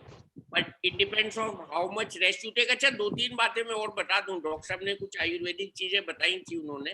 एक तो vitamin C सबको खाना है 500 milligram 2 बार दिन में. 45 साल से ऊपर के लोगों को इकोस्प्रिन 75 खानी है जब तक के पेट में कोई अल्सर वगैरह ना हो. ये क्लॉटिंग को रोकती है, सेफ है. और 45 साल के ऊपर हमको इकोस्प्रिन 75 खाने में कोई नुकसान नहीं है. और तीसरा, कोलेस्ट्रॉल को ठीक रखना है, कोलेस्ट्रॉल रिड्यूसिंग मेडिसिन भी खानी है. चौथा, जो फिश ऑयल के कैप्सूल होते हैं, अगर आप वेजिटेरियन नहीं है स्ट्रिक्टली, तो आप ओमेगा 3 वाला जो कैप्सूल है वो एक कैप्सूल रोज खाइए. जिंक कंटेनिंग बी कॉम्प्लेक्स एक खाइए. ये डॉक्टर हमारे ऑफिशियली बताते नहीं है, ये कहते हैं हमको डाटा चाहिए. डाटा चाहिएगा जब आधी दुनिया मर जाएगी, जब आएगा डाटा. तो आप इसको खाइए बिल्कुल निश्चिंत होकर. B complex with vitamin D खाइए. और आप इसके साथ वो खाइए जिंक वाला बी कॉम्प्लेक्स के साथ विटामिन सी. कलौंजी खाइए थोड़ा 1 चम्मच सुबह शाम खाने से पहले. आप जो भी व्यायाम करते हैं उसको करिए, मास्क लगा के दौड़िए नहीं. और एक मैंने रिसर्च की है, शंख बजाइए, उसकी प्रैक्टिस करिए. बेस्ट एक्सरसाइज है लंग्स के लिए. आज ही WHO ने कहा है cycling is the best exercise for lungs. But हमारे इंडिया में शंख हम बजाते हैं. ये वाला जो एक्सरसाइज है ना, ये शंख बजाना लंग के लिए सबसे मजबूत एक्सरसाइज है. राइट. नहीं, मेरा एक फ्रेंड डॉक्टर है, उसने पिछले 3 हफ्ते से ये एक्सरसाइज की है. उसका लंग फंक्शन जिस डॉक्टर ने किया, उसने अपनी मशीन चेक कराई कि तुम्हारी वैल्यू 35% ज्यादा आ रही है, पिछले 11 रिपोर्टों से तुम हर साल कराते हो. उसने अपनी मशीन कराई, उसका लंग का फंक्शन इतना अच्छा हो गया. तो आप लोग ये सब करिए, अच्छा खाना खाइए, कम खाइए, फल खाइए, एंटीऑक्सीडेंट खाइए, विटामिन सी खाइए, बी कॉम्प्लेक्स विद जिंक खाइए. ये वाला जो फिश ऑयल वाला है ओमेगा 3 खाइए. गाजर का जूस पीजिए, पपीता खाइए. और मैं आपको ये गारंटी के साथ कह सकता हूँ, स्ट्रेस फ्री रहने से और ये सब करने से स्ट्रेस फ्री रहिए. एडिक्वेट स्लीप लीजिए. So sir, I think it needs meditation. Meditation तो हो गया ना. मेडिटेशन, व्यायाम, अनुलोम विलोम, कपालभाति और सबसे बड़ा शंख. आप ये शंख वाली प्रैक्टिस करिए, मैं आपको गारंटी देता हूँ लंग्स की कोई बीमारी नहीं होगी. और इसमें Right. Sir, one more question. Is COVID-19 is equal to SARS or it is somewhat more deadly from SARS or less? SARS or SARS. it is deadlier because its contagiousness is more. and we have not understood the mechanism of this virus. So till we understand this virus and have a cure, it is always deadlier. जो छुपा हुआ दुश्मन होता है वो ज्यादा खतरनाक होता है उस दुश्मन से जो सामने खड़ा हुआ होता है. So it is deadlier. Theoretically आप मत जाइए, उसमें कम लोग मरे थे, इसमें ज्यादा मरे, वो दूसरी बात है. मोर्टेलिटी उनकी ज्यादा थी, इसकी कम बताई जा रही है. लेकिन मैं तो कहता हूँ एक भी व्यक्ति भी क्यों मरे. मोर्टेलिटी हमारे साइंस ने जब बुलेट ट्रेन की बात कर रहे हैं तो मोर्टेलिटी तो जो है होनी नहीं चाहिए. अब ये अदृश्य वायरस है, इसका इलाज नहीं है, तो हमने इतनी सारी जो चीजें बताई वो इसीलिए बताई हैं कि हम ये नहीं मानेंगे कि इसका इलाज नहीं है, हम इसका इलाज करके रहेंगे. हिंदुस्तान को सबसे बड़ा जो चिट्ठी लिखी है प्रधानमंत्री जी ने आज, वो आत्मनिर्भरता का मैसेज दिया है. और आत्मनिर्भरता का मैसेज ये है कि हम किसी की तरफ ना देखें, हम सुश्रुत और चरक की तरफ देखें, हम आयुर्वेदा, यूनानी और अपनी जो पद्धति है इलाज की उनकी तरफ देखें, हम व्यायाम की तरफ देखें, हम yoga Sir, one more question. Ji. Non symptomatic disease, this due to this COVID-19, non symptomatic disease. Disease जो होती है एक वो होता है, एक तो जो जिनको ट्रीटमेंट हो गया और वो ठीक हो गए उनमें वायरस का टेस्ट पॉजिटिव आता है तो उनको हम एसिम्प्टोमेटिक कैरियर्स कहते हैं. और एक वो होती है कैटेगरी जिसमें वायरस होता है शरीर में लेकिन वो टुकड़े टुकड़े हो जाता है. वो जो जैसे अभी बता रहे थे सर और साहब कि उसकी जो बाहर की झिल्ली टूट जाती है और आरएनए अंदर का जो है टुकड़े टुकड़े हो जाते हैं, तो उस आदमी का ब्लड भी वो टेस्ट पॉजिटिव देगा. अभी आज ही रिपोर्ट आई है कि 30% टेस्ट ये फॉल्स पॉजिटिव फॉल्स नेगेटिव हो सकते हैं. तो don't too much depend on test, depend on symptoms, catch them early. Loss of test, headache, थकान, फीवर तो चौथे पांचवें दिन आता है. जी sir, one question from my side. Thank you. Hello. एक क्वेश्चन है. Now in India people are talking two type of virus, S stream and L stream. What are they stream and how they affect the? What is the difference between a particular stream to stream? I explain to the people. S is थोड़ा मोड़ा खतरनाक वाला, इसका उल्टा कर दीजिए, ये बड़ा कम हानिकारक है. और L is looking straight but it is more dangerous. So we had the S strain in most of the cities, but now everybody needs to develop herd immunity. ये ज्यादा और कम वाले नहीं है. एक्चुअली इनमें भी 5 सब टाइप्स हैं, उनका आइडेंटिफिकेशन मुश्किल है.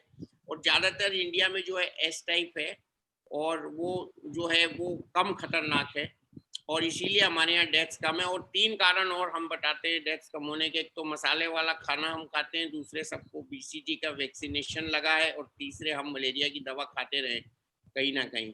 तो ये सब जो स्ट्रेन्स हैं ये टाइप करने के लिए हैं. और आपने जो ये सैनिटाइजर का मेथड बनाया है बहुत अच्छा है, इससे हम फायदा उठाएंगे. दोनों को मारेगा, ये दोनों भी इक्वली इफेक्टिव रहेगा जो आपने मेथड बनाया है. मुझे हल्का सा कल आइडिया लगा, आपकी बात सुनी मैंने आपका देखा नहीं. तो आपको मैं गुड लक भेजता हूँ और मैं ये दुआ करता हूँ कि जल्दी इस वायरस से हमको निजात मिले. और इसमें कल उसने एक और डराया है, चाइना ने अपनी जो वायरस की बैट वोमन है उससे कहलवा के कि अभी और भी पिक्चर अभी बाकी है और वायरस आने बाकी है. तो ये जो हमको धमकियां मिल रही हैं इससे मुकाबला करने के लिए हमको ये सब चीजें करनी है जो भी हमने डिस्कस की हैं और आपका यूज करना है मेथड. और Sir, I think it is like a bio weapon. हाँ, it is of course, but this is not our subject. Let the world prove it. वो सब बैठे हैं खलीफा लोग करने के लिए, and trying to prove it. And there will be huge loss of the China if it gets proven.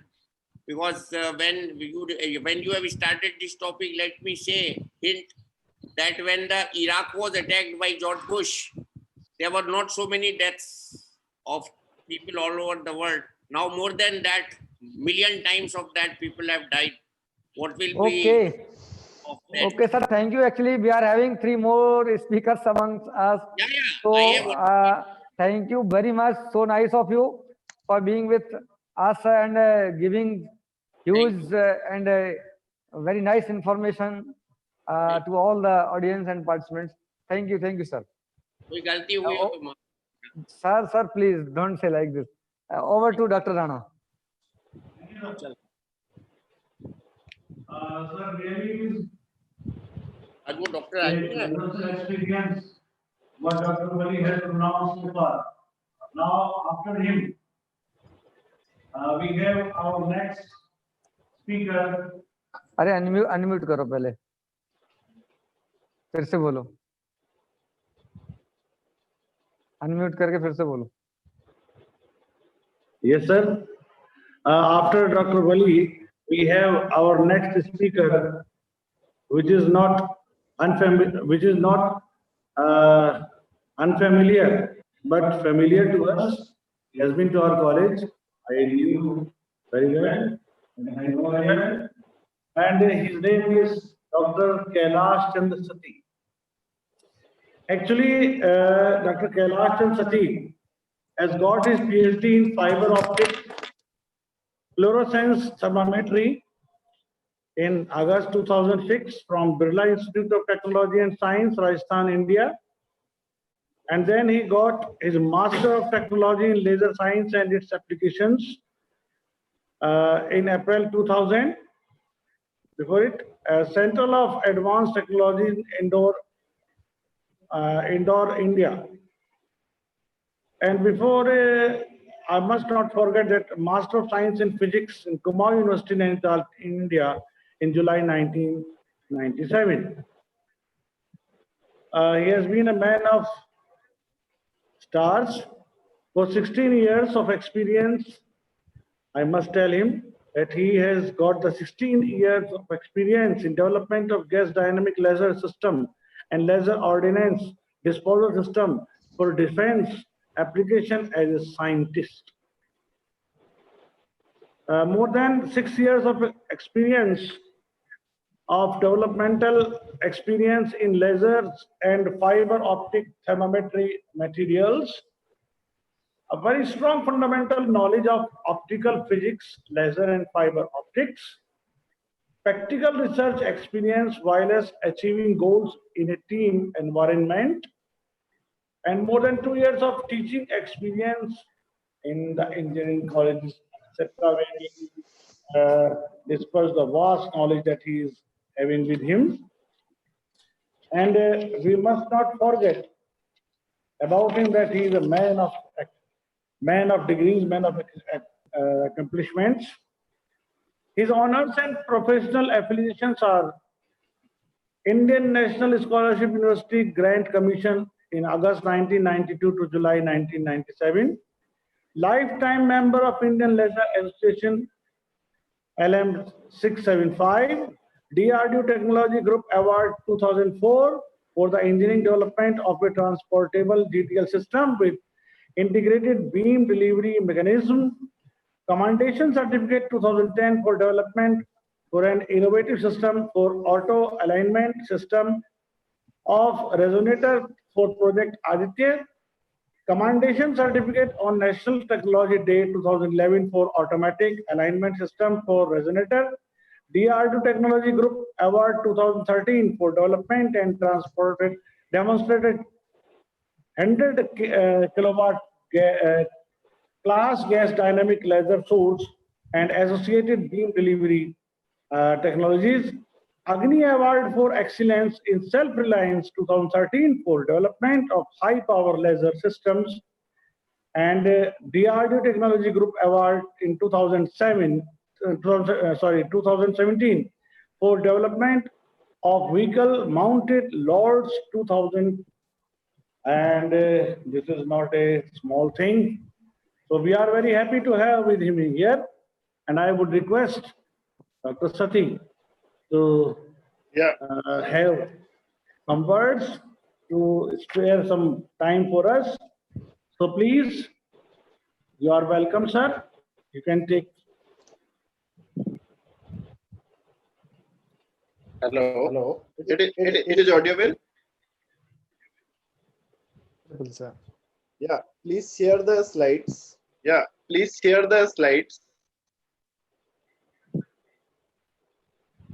Voice, are you? Yes, sir, we are listening.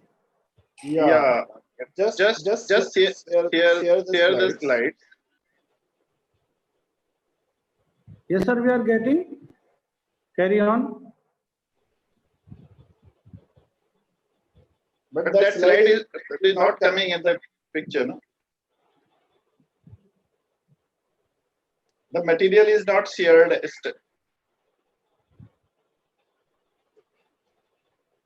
Sorry, sir. Actually, I want to share some slides, PPTs. Oh. Sir, Dr. Kesati is sharing with us slides, etc. Please take on to him.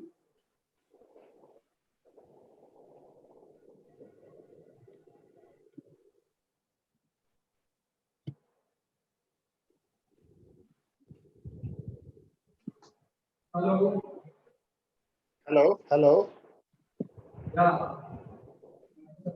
Yes, sir. Yes, sir. I want I to want share to my share my slides. slides. This is This my is my laptop screen. screen. But it is But not it is not authorized to me. to me. Just wait time. Give you 30.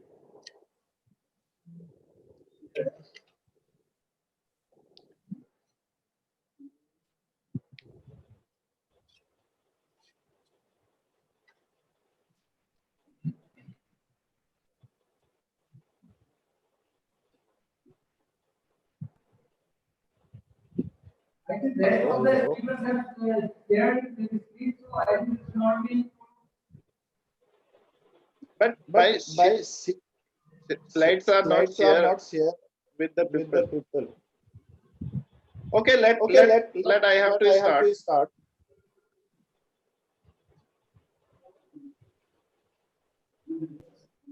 You check your setting. You go to your setting, I think there would be problem in setting. Check the. No. You actually I have opened two because my laptop is not giving the sound. So I am using both and mobile as well as laptop.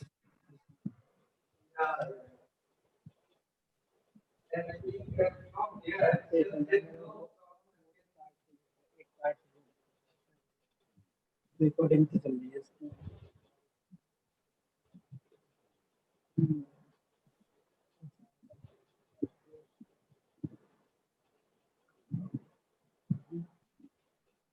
my side there is no problem.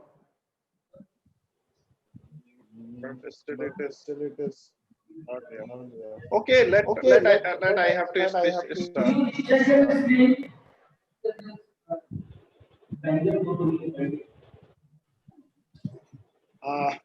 Good afternoon, everybody. Actually, I want to talk regarding the use of the Hello. I think your two devices are running simultaneously. So there is echoing sound. Volume is not clear. One device. Hello. From both devices you are speaking. Okay, just I try.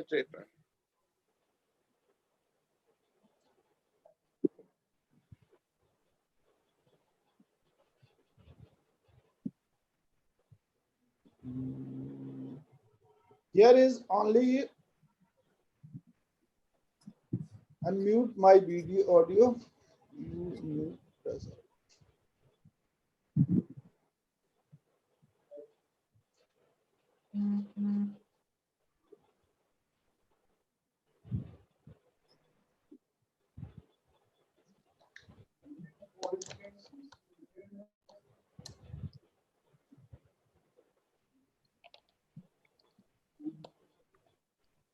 That option is not coming in my computer.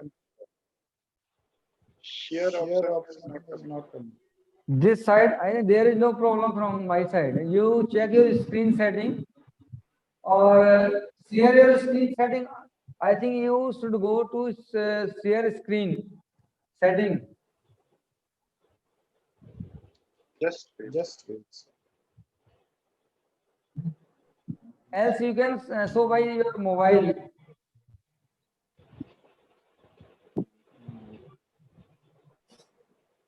Okay. Actually, it is showing that your internet connection is unstable. You are using two bandwidth, I think, simultaneously. That's why there is problem. Okay. I will show the slide on by mobile.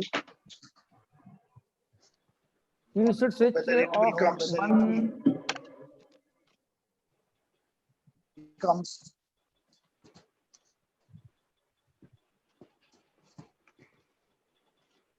Okay, it is visible. You can fix it.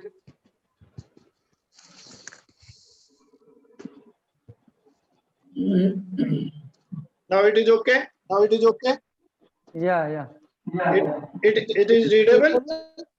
No. No, actually, it is not readable.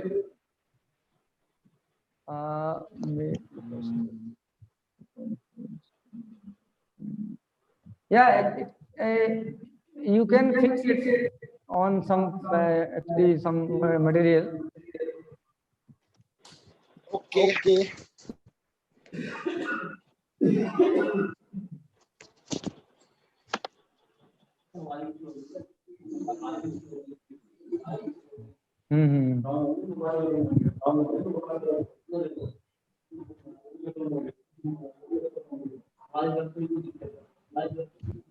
Just wait. I will try again. Why it is not sharing?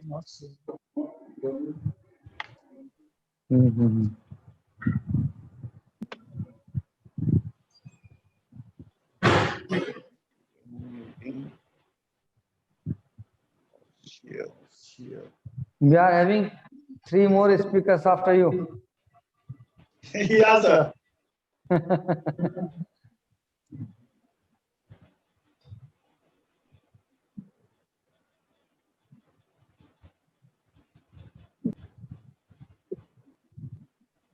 Okay, now you try actually. Yeah, I have changed my setting. So try to share your screen now.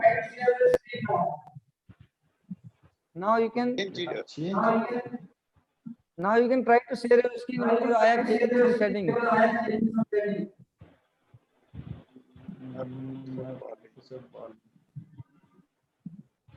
You click on this share screen option and you will find the option to share your screen.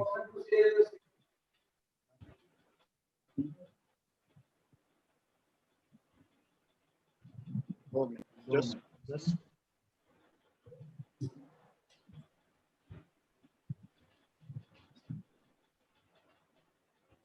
Here you will find the option of chat option. There is one share screen option. So you can click on this to find. Okay.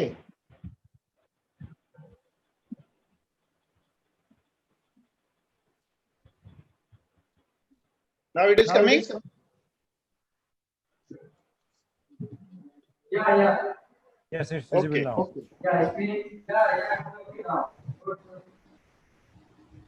Yeah. Good afternoon. After a long exercise, it has been cleared. Okay. First of all, I'm working in the field of light. Not only this UV light, so many other type of lights. Can you do one thing, please, Dr. Sati? Yeah. You can use one device also because there is, Unlock what? Unlock, mute one of the device. Okay. There is a problem actually there.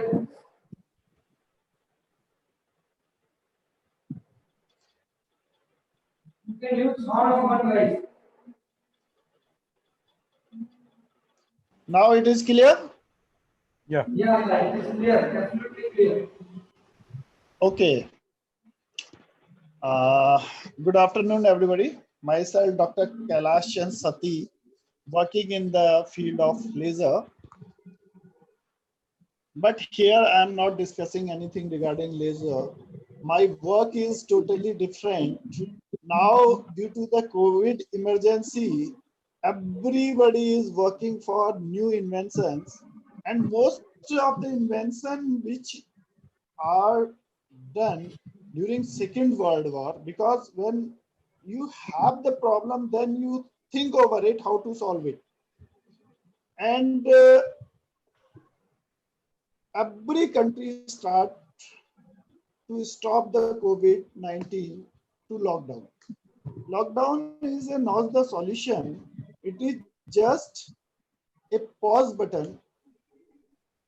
And as so many persons says, that it can little bit pause the things, but it will be come in next phase. Now, as in India, we have started to open all the markets, airport, bus stop, railway stations, but you have to have some solution. If anything is disinfected with the COVID-19, how you can disinfected a item before it has to be used. Now, in the simple language, there are the three terms. One is a sterilization. As you all are aware, any process that eliminates or kill all the form of biological agent, including transmissible, one like fungi, bacteria, virus, spore, forms, etc., present in the specified region, such as surface and volume of fluid, medication,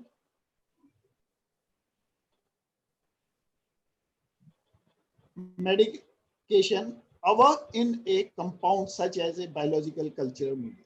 Second is sterile, and third one is a disinfection. A surface free from all microorganisms where the probability of surviving microorganism is 1 in 1 billion million.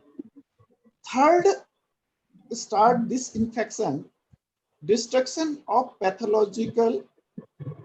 pathogenic and other kinds of microorganisms by physical and chemical means. I will come in my subsequent slide why this process is better and what the scientist knows, how much research is going on in worldwide. This is not the new thing. Already the people knows these things, but how it has to be utilized, that I will speak. As we all are aware that electromagnetic spectrum of light, it is started from the cosmic to radio waves, and there is a small portion that is the ultraviolet lights, and it falls in three categories: ultraviolet A, ultraviolet light B, and ultraviolet light C. The wavelength range for ultraviolet A is 315 to 400 nanometer, and UVB is 280 to 350 nanometer, and UVC is 100 to 280 nanometer. Now, why we require this type of disinfection? Because let's suppose any airport wants to disinfect the luggage. He cannot wash it. Then there has to be some method by which we can disinfect it. Similarly, railway station, the luggage of the passenger, and all other places.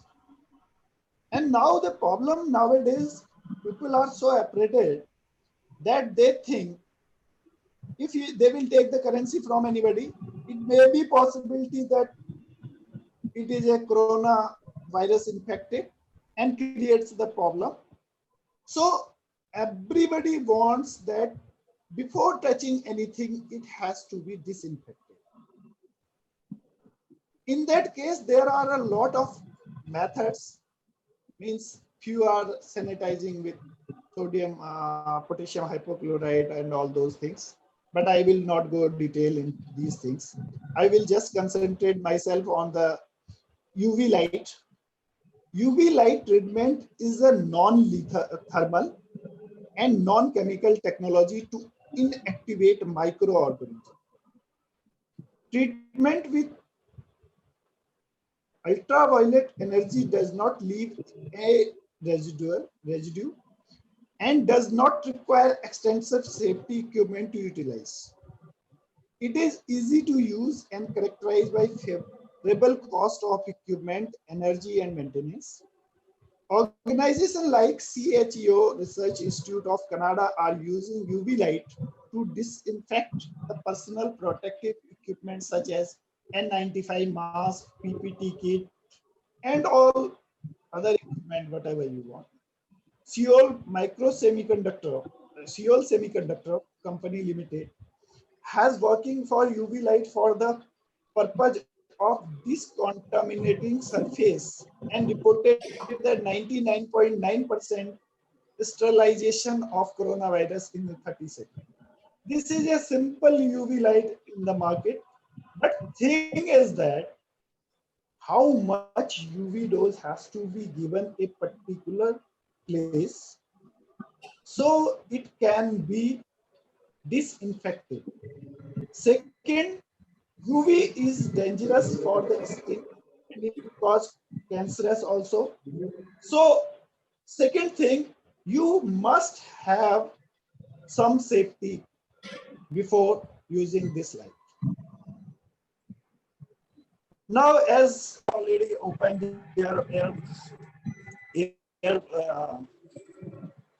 lines for the domestic passenger, and they want to disinfect, there are three possibilities. One is the luggage taken by the passenger, maybe corona infected, virus infected, and second, the shoes of the passenger are corona infected, clothes maybe.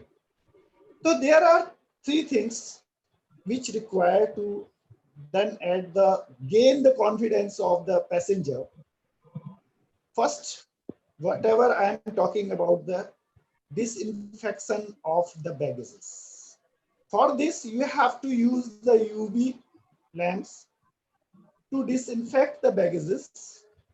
UV tunnel is a disinfection pass-through system designed especially for disinfecting passenger luggage at the airport, railway station, metro station, bus terminal, etc.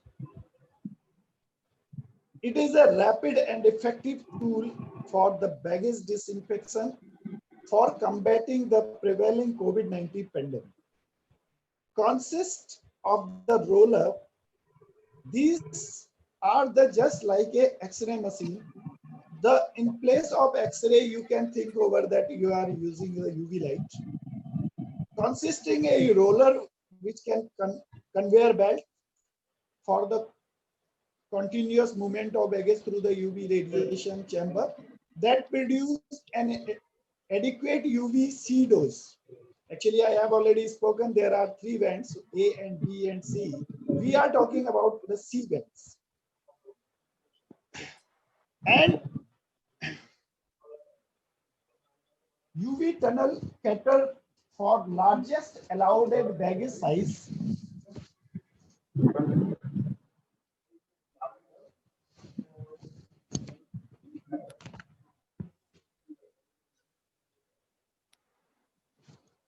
Catered for the largest allowed baggage size as per the airlines.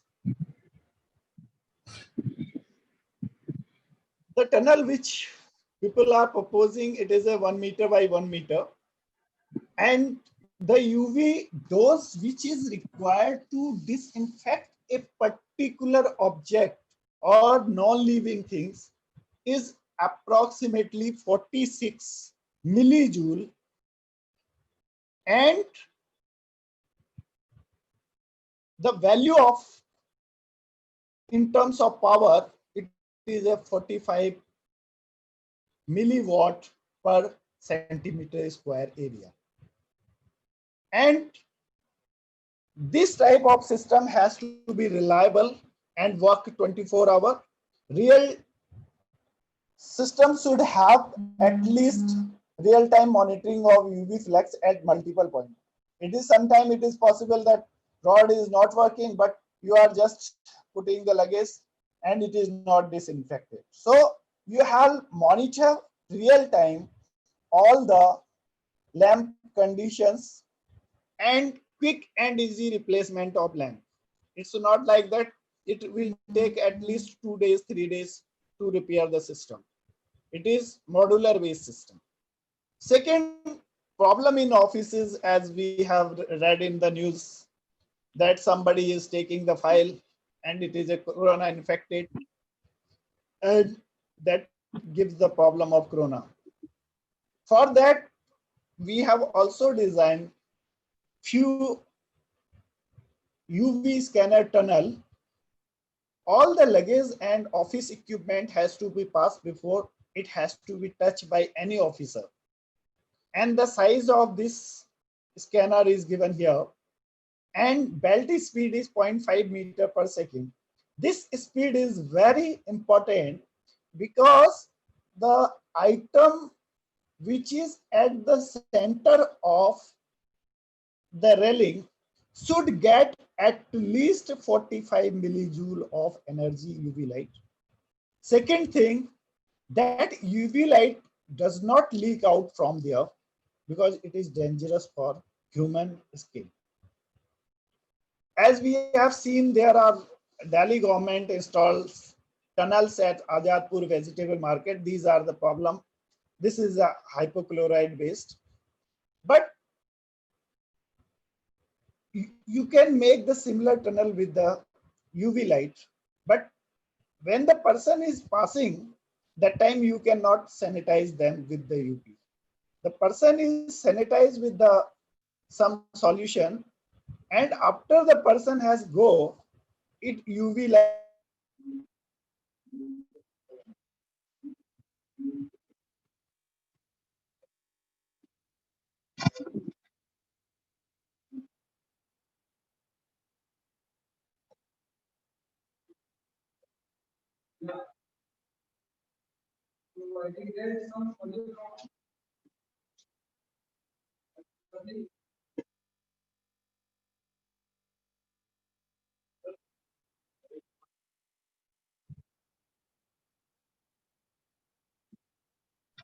Dr. Sati, there is some audio problem.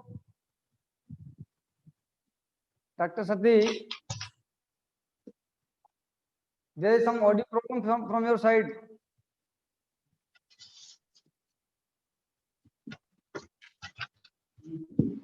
You are not audible.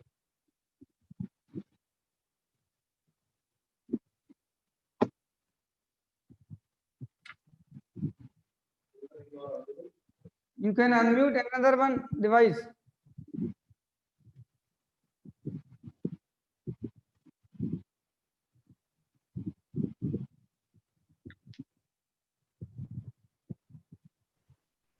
Scientists are Yeah. working for in the approach flexible tube lights in their houses.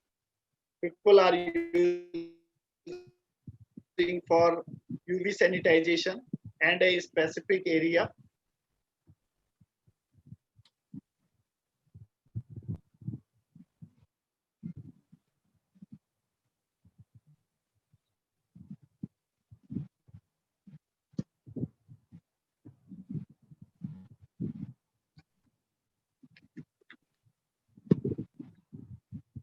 And in China, UV light is beamed through the public buses, lifts, and wipers. Possible jumps apart from efforts to clear.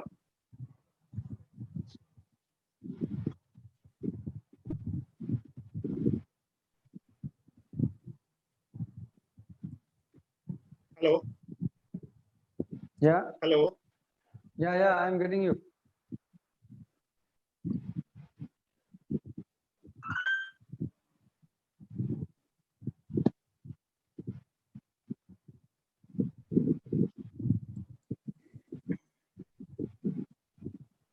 Yeah, please continue. Hello. Yeah, It is audible to all. Yeah, audible.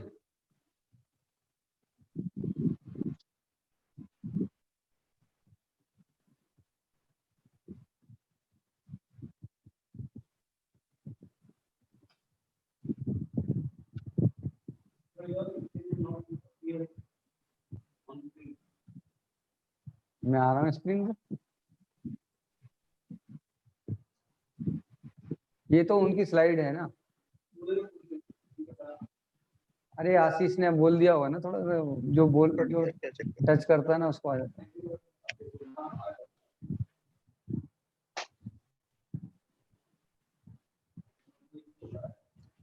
एक मैंने mute कर रखा है ना sound.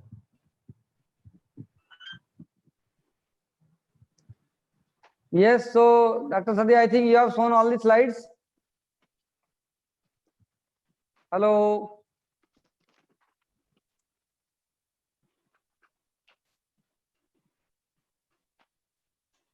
Yeah, Dr. Sati, you are there?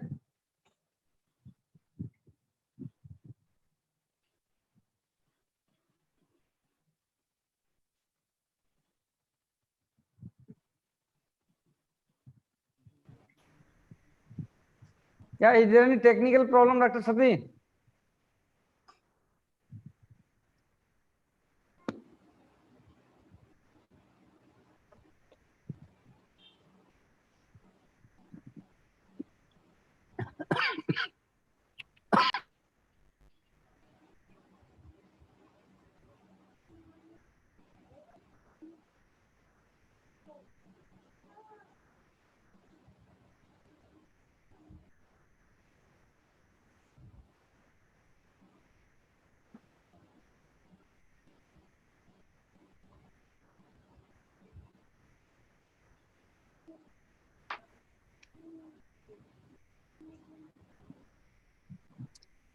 Yeah, Dr. Sati, if you are having any problem, then should I invite any other speaker? Next speaker? Print.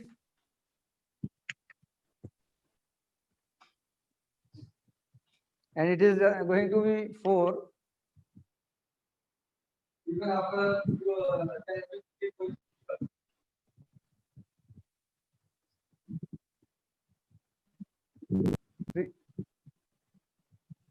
okay. Hello. Yeah.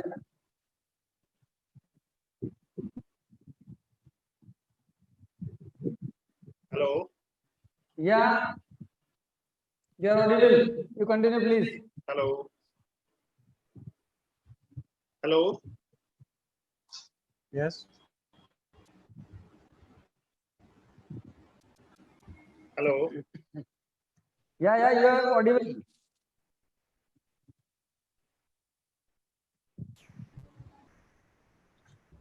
I think there is some technical issue. You are using 2 devices, so that could be a problem. Hello. Yeah, hello. Hello, Dr. Sati.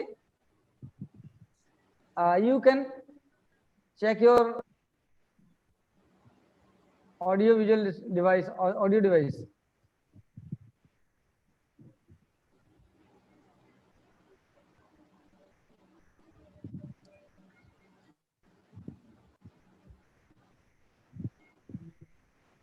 Okay, so should we continue with another speaker?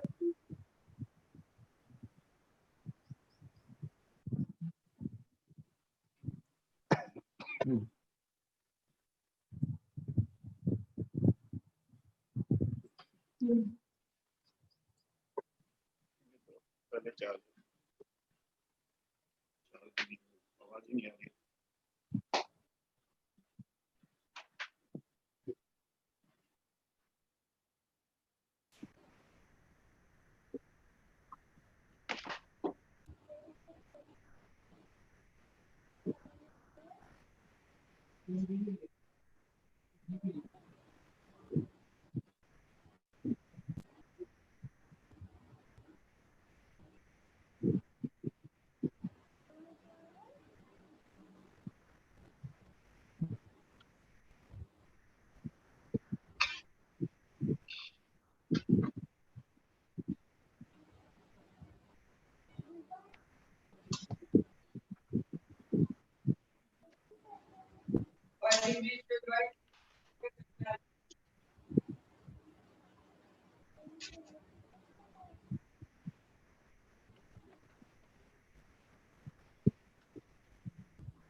Hello.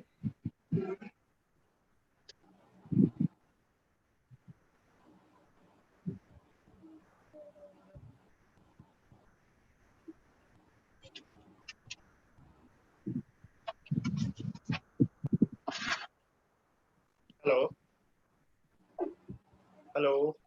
Yeah, you are audible. Audible. Please continue. Hello. Hello. Hello.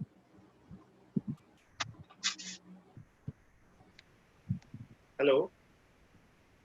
Yeah, you are audible. Hello.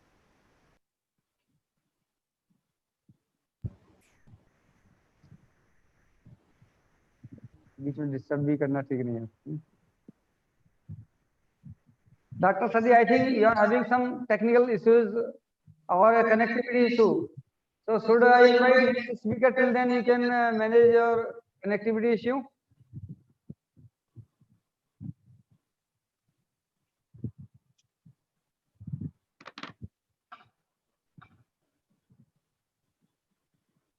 Hello. Hello.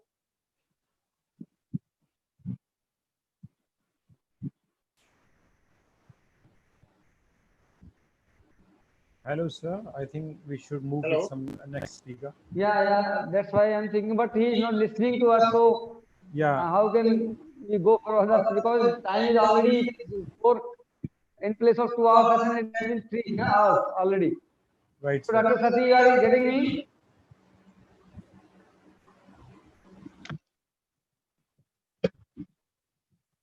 I think, sir, he's not getting our voice, so I think we Yeah, should it is only one-sided. Actually, I think he has muted his speakers. maybe, sir.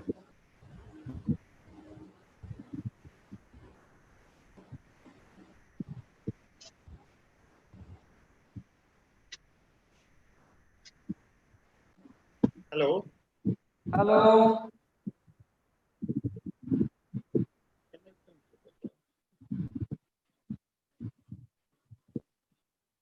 अच्छा एक book है ना paper पे लिख के देना.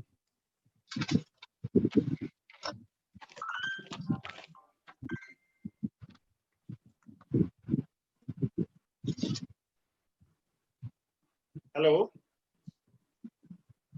Hello.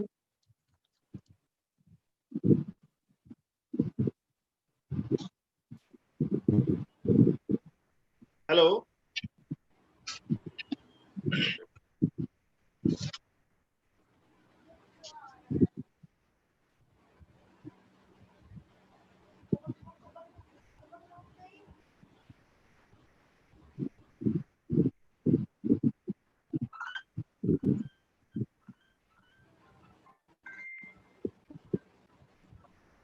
Sir, it's not readable actually.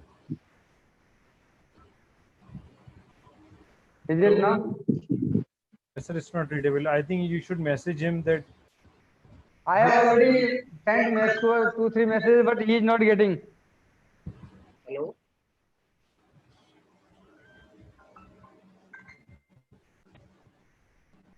He is not getting. Hello. Hello, Dr. Karak. Hello. Yeah, Actually, sir. Mr. Gaur. Yeah, please There is move a on to the volume next problem, I speaker and let him sort of the Yeah, problem. okay. So, Mr. Asif, Yeah, because we are running out of time, no? invite Thank you, next sir. speaker. Thank you, sir. Okay, And thank you. thank you, sir. And now I would like to call our next speaker, Dr. M.S. Ansari, Research Associate, Jajan University, Saudi Arabia. Dr. M.S. Ansari.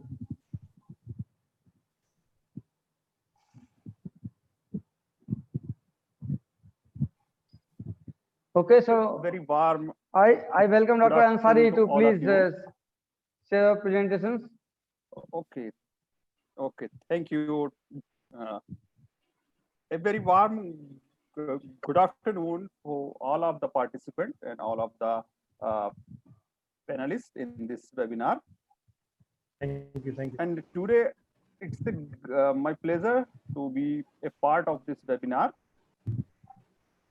And I would like to give a thanks to the organizing committee of KSDC and especially to the principal Professor Mahendra Singh. And I'm going to continue my speech today.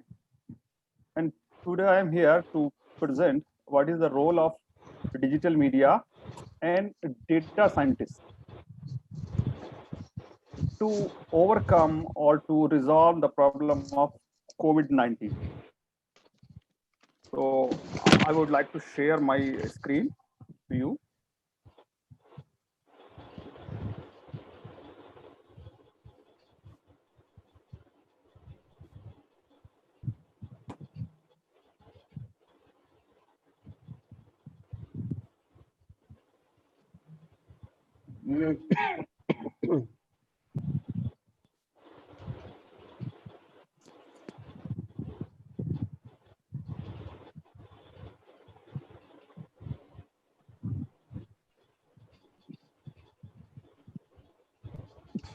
Yeah, so these are the major content which I will explain in the next 10 to 15 minutes of my speech. First of all, I think it's not required, but a brief introduction of the COVID-19 and a brief introduction of the digital media and what are the roles of the digital media in COVID-19 and role of the data scientist in COVID-19. And after that, I want to give you a brief demonstration of data forecasting. As I am a person of the data science, so I would like to show you how the scientists give a predictions of the future number of the corona cases to be reported or to be expected. And after that, I will conclude my session, and after that we will take the question and answers.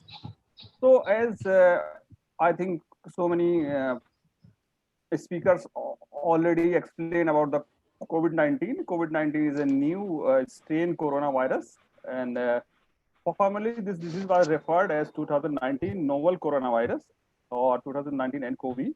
The COVID-19 virus is a new virus linked to the same family of the virus as severe acute respiratory syndrome. Due to the large number of corona disease cases in the China as well as in the entire world, the World Health Organization announced this as an epidemic disease on 11th March 2020. Next, as the theme of our webinar is role of digital media and scientists in COVID-19, I select this topic. What are the role of digital media? So before come on the point, before come on the actual role of the digital media, I want to explain what is digital media. Actually, digital media is a digitized content that can be transmitted over the internet or computer network. This can be a text, it can be an audio, it can be a video, or so many forms of the digital forms. Okay? This means that news from the TV network, newspaper, magazine, etc. that are presented on the website or blog can fall into this.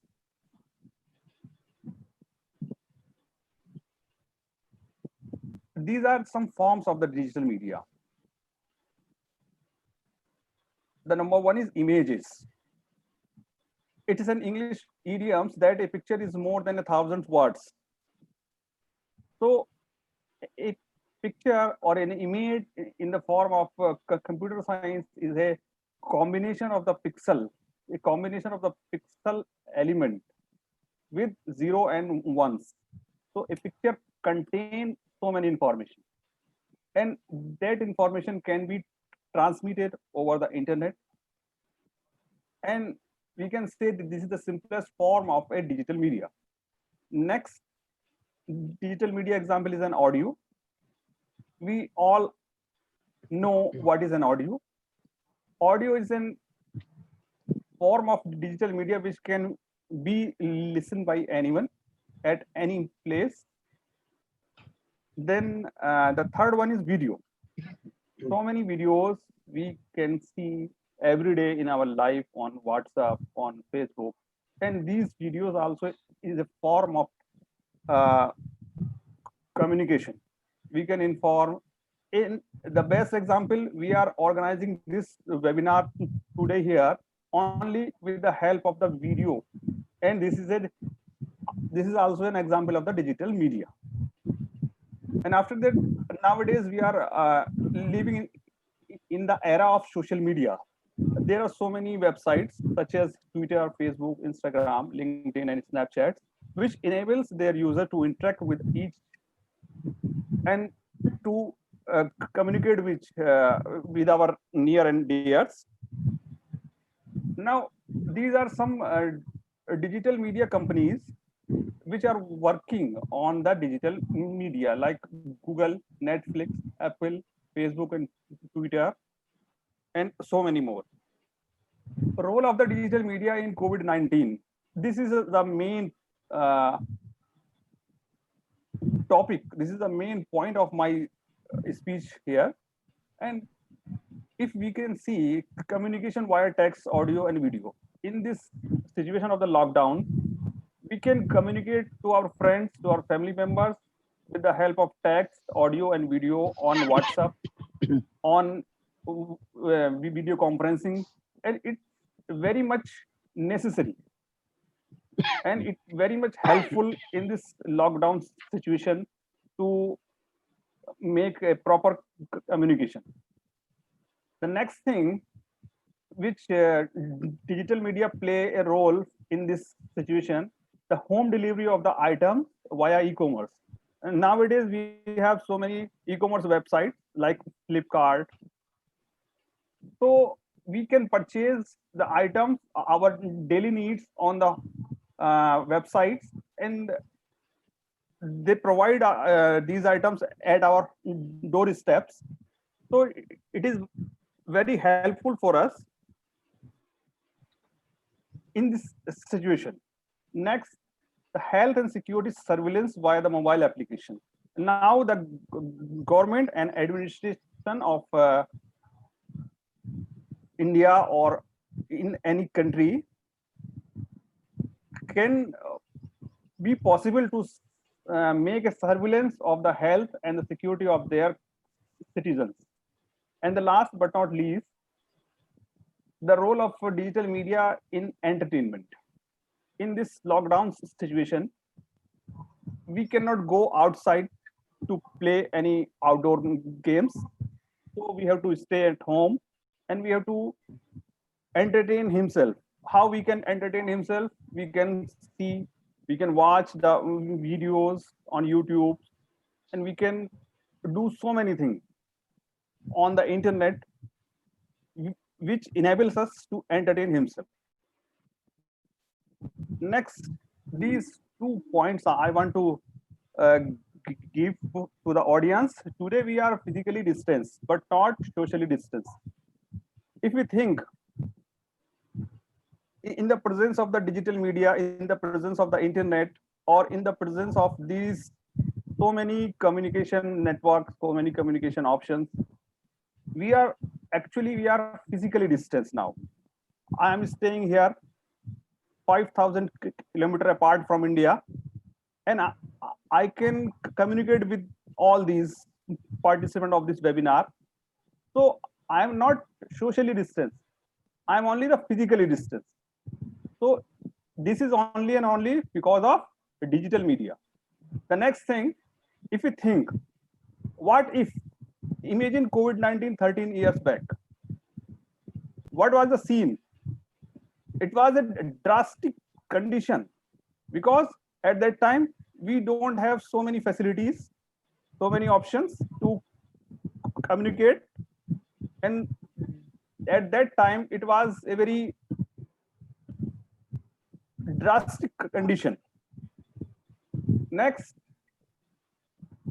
I want to explain here what are the role of a data scientist. As I am working on the data science, so what are the role of the data scientist in this COVID-19 situation?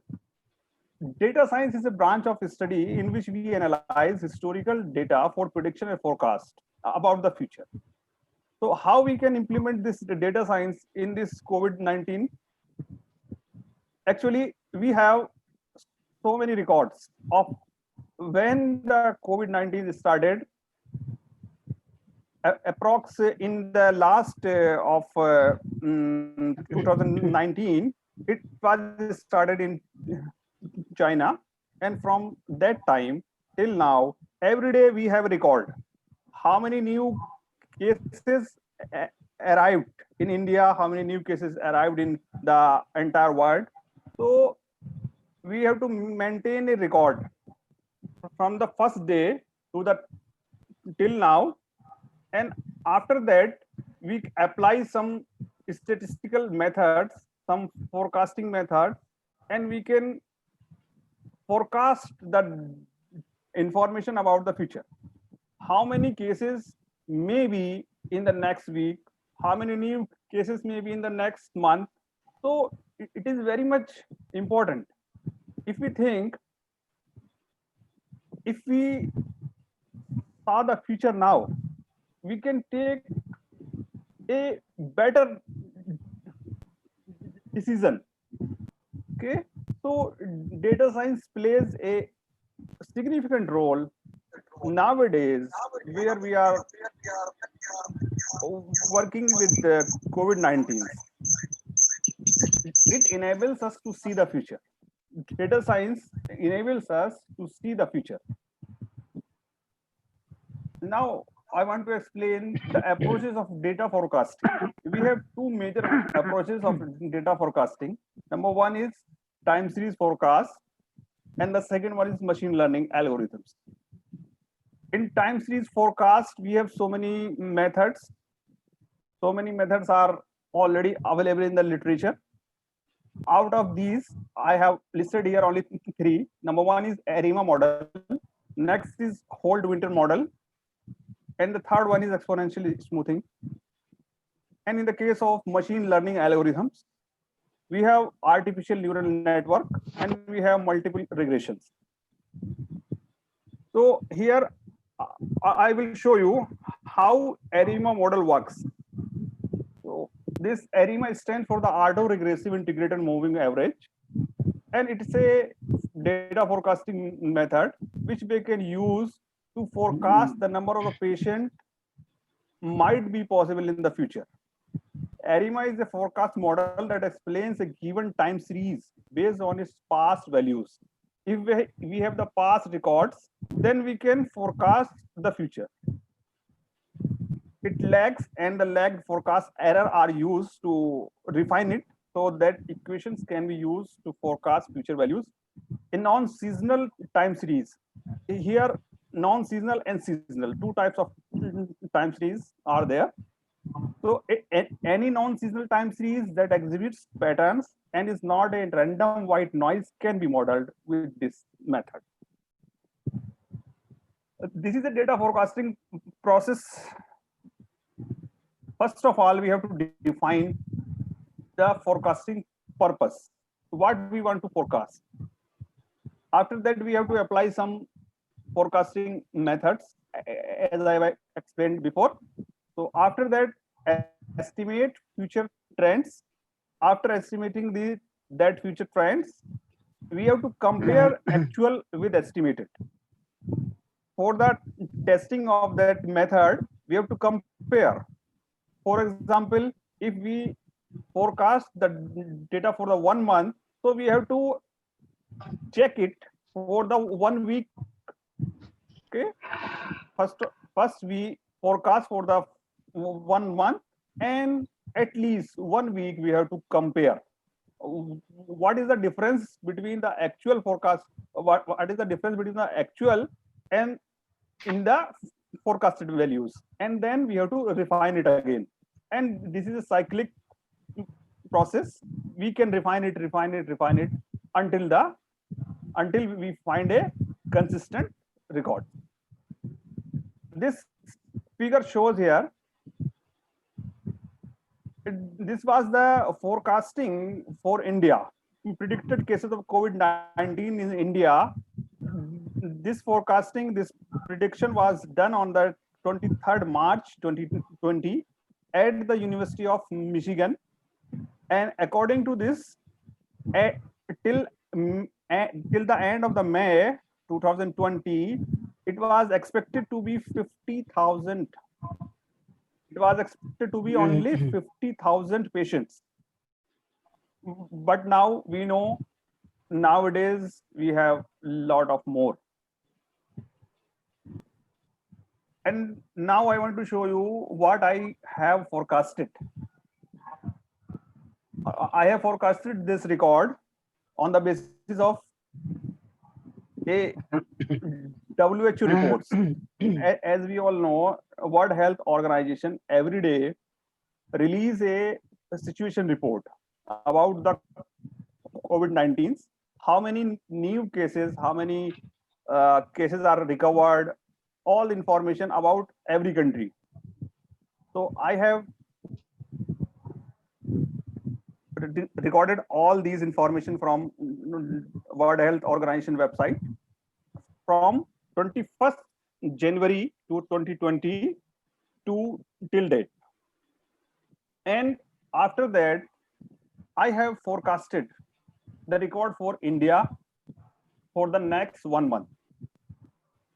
So as we can see here, in this graph, I have a record of 18 months. This record I have for 18 months, and on the basis of that 18-month record, I have forecasted for the next 4 months. And we can see here,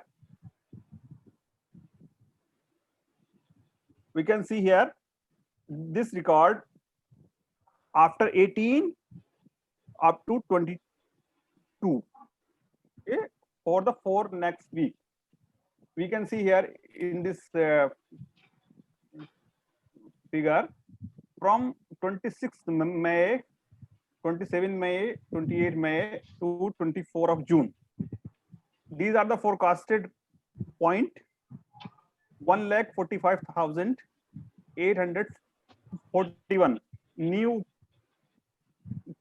cases, all the prevalence. Okay, till now we have approx 1,50,000 number of reported corona cases, and I have forecasted it for the next 1 month, and up to 24th of the June, it was predicted as 3,50,000 for India. It is a typical situation. We have to think about it. I have not only forecasted for only India, I have forecasted for Southeast Asia also. And for Southeast Asia, up to 24th of the June, it was predicted as 5,35,348 points.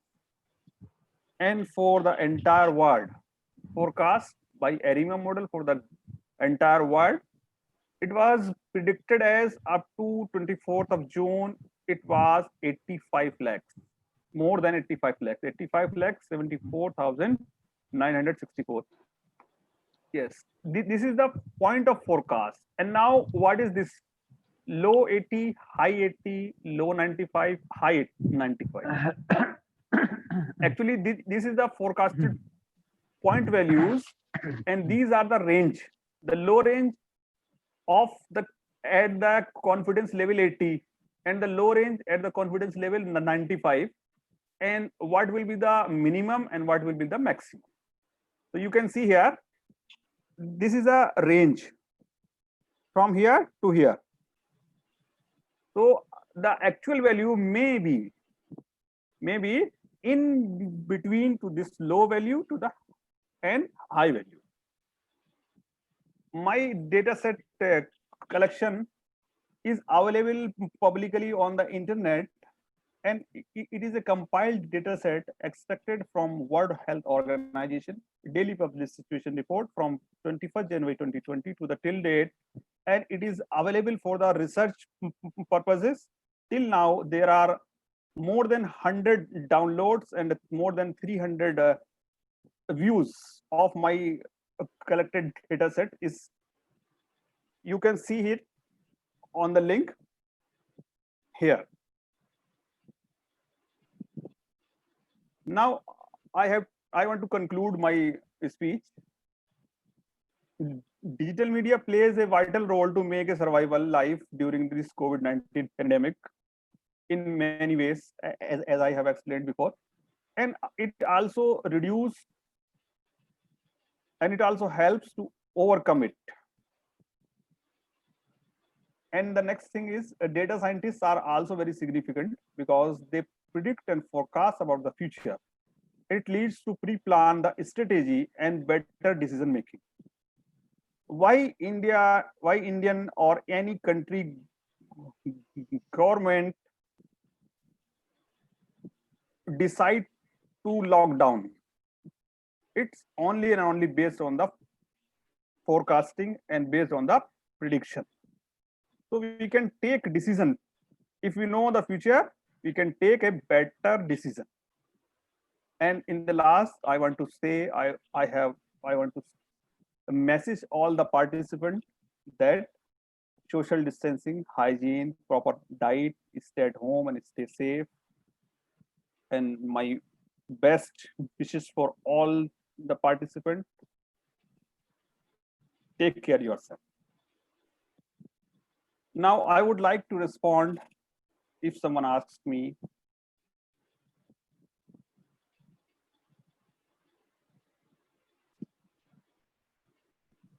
Yeah, there are some questions from audience side. Yeah. You are getting me? You are why not? Yeah. So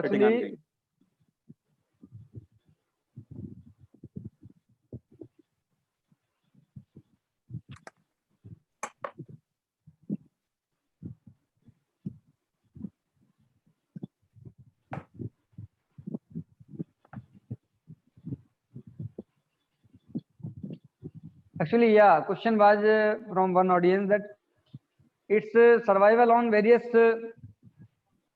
non-living surfaces, as it has had to be answered by Dr. Sati, but right now he is not going further. So, okay, if possible, you can answer. Yeah, can you repeat it? It's lifetime on various non-living surfaces.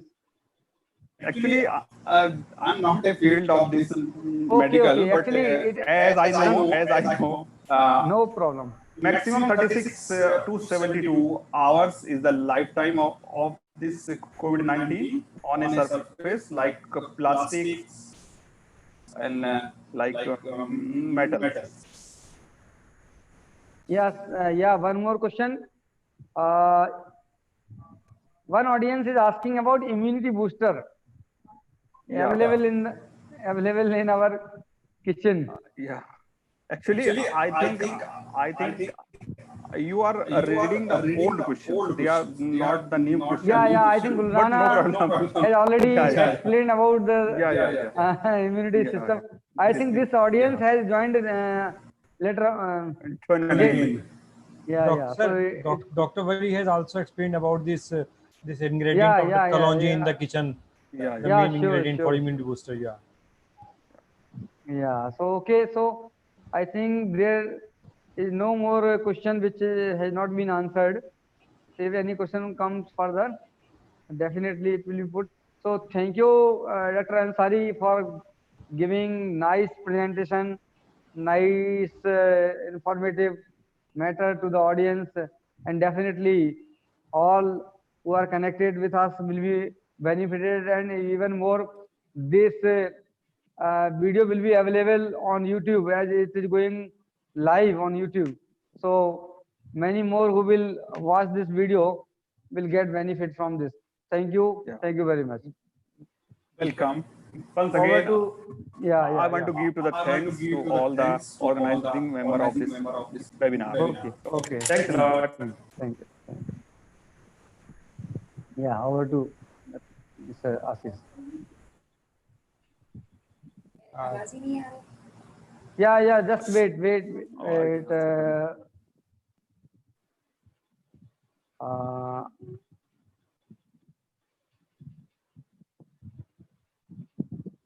Dr. Saab, is this audible? Yeah, audible. Actually, I think let me speak. You have left. अरे यहाँ पे दिखा नहीं रहा किस नाम से, ऐश्वर्या क्या है, आशीष कहाँ है यहाँ? अभी गाना पे not showing now, I think you have left, you can check. Everybody is there, sir. You are not visible on the screen. I am not visible. Now, Yeah. now you are visible. Now you are visible, sir. Actually, wait a moment. Okay, sir.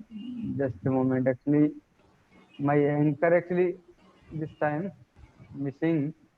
Let me find.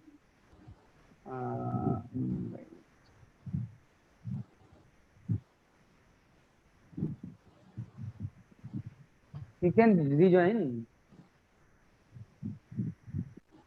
Okay, so now we are having Dr. Sati. Would you like to speak any further? Yeah, it's no problem. So you are giving 4-5 minutes more, so you can speak further. Actually, Dr. Mahesh Hegde is waiting for us. Sir, just you And tell even me. Mr. Nosal, yeah, okay. Yeah, just share my screen. And Yeah. second thing, you tell me up to what time the voice is coming. Then it is easy to me. I have to start. Now you are audible, properly audible. Yeah, okay. So you can share your screen, and you are given just 5 minutes. Actually, we are not having much time. As we are already, I think, exceeding the time limit. It was just for 2 hours, and we are going to, it is, I think, 3.5 hours. Yeah, sir.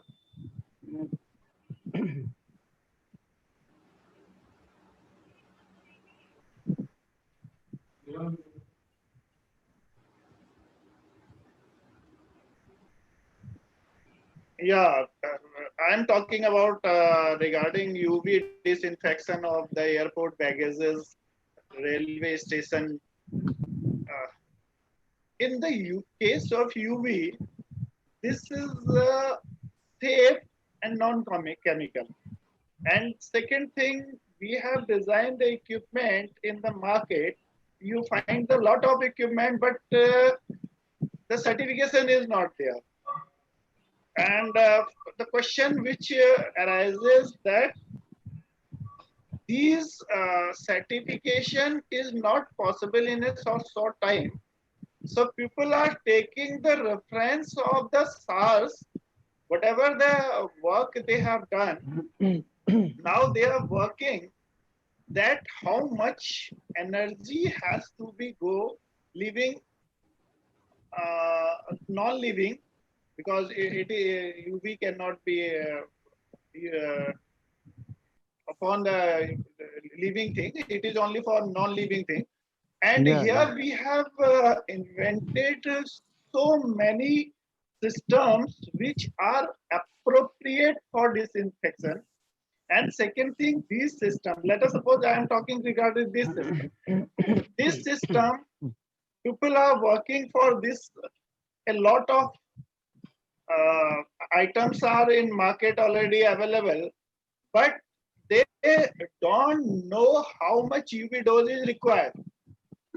Because you are taking some equipment and done something in your sanitization in your room, but the person who has made this equipment, he doesn't know how much the COVID virus required to damage. How much UV light required to damage the COVID virus. So we have designed this system on the basis of reference taken in the earlier research in worldwide, and they are telling that there are 46 millijoule energy is required to destroy. So safe and side, we are giving approximately 50 millijoule. And second thing, it also depends how much area and how many things you want to disinfect it. Here, I have not listed all the items. Just like in case of the market, you are getting the jewelry and cash, and there are a lot of equipment, but these are not as per the specification or as per the knowledge that how much energy is required. Because COVID is a new one and lot of research has not been done on this topic, but SARS is we have taken the reference that how much energy is required.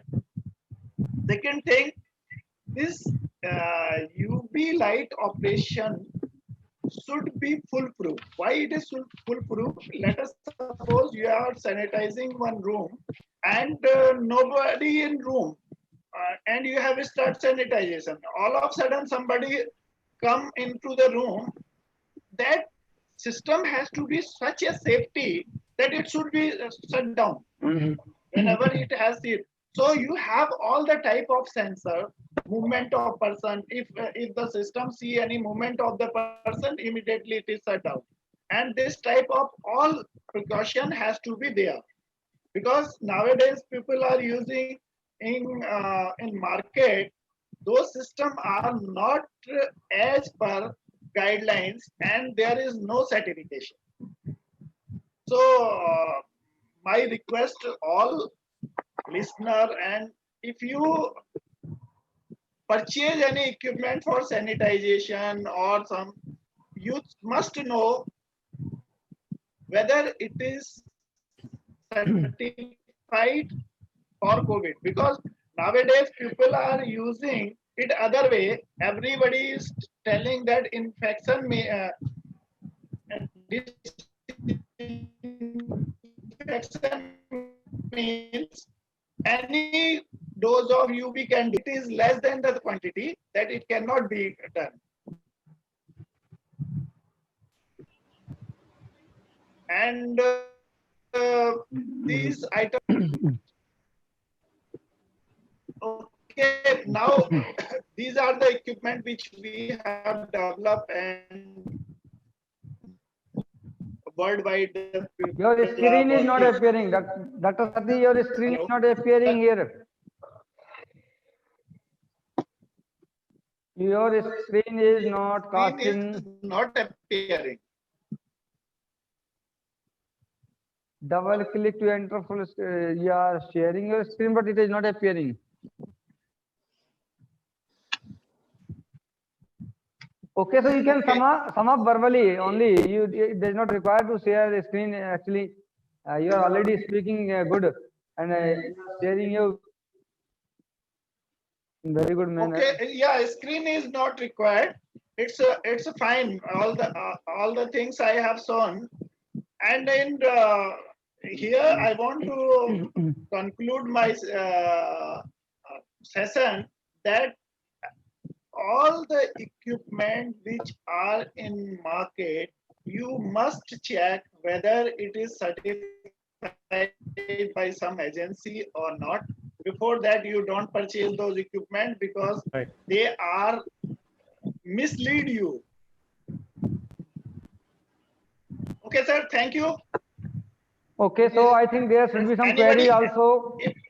Yeah, you can ask. So there are some queries. I think let me ask. Yeah, the question was with you. Survival of this virus on non-living surfaces. Survival time. Sir, yeah. First of all, the minimum lifetime of this virus on the surface is your cardboard and all the paper, because it is approximately 4 to 5 hours what is reported as internationally. And in the surface, just like a metal, it is the highest in the 72 hour like that. But in between all the 72 4 hours, if you keep a cardboard for 6 hours, surely it will be left, because it required before that a human body to start grow. So is there any particular time, like for plastic, steel, means metallic material and wood? Metallic material, sir, these are the upper and lower limit. means people are not used like this at what, because if you are sanitize with the proper doses, immediately you can disinfect it. Second thing, let us suppose a bag coming from outside and it has the virus, and its maximum life is a 72 hour, what we expected. Minimum But life, yes, there is minimum life. minimum means minimum is in terms of the maximum survivability, only the metal surface is on those, and minimum is on the cardboard. Okay, okay. It Okay, is so one more approximately 4 to 5 question, hours. particularly for you. What is the UV range in nanometer which can be used Yeah, for sir. our phone, pen, glass, etc.? UV range, Actually, sir, we all are using particularly for all the mobile phone. equipment are working on the band. Yeah.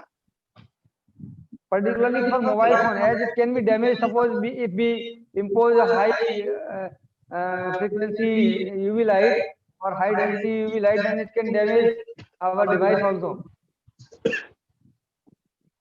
No. No. 46 millijoule and 46 45 millijoule and 45 milliwatt per milliwatt centimeter per square, not centimeter so is much not energy that so it much can, energy because that we are going towards the because we are UV. going This towards the UV.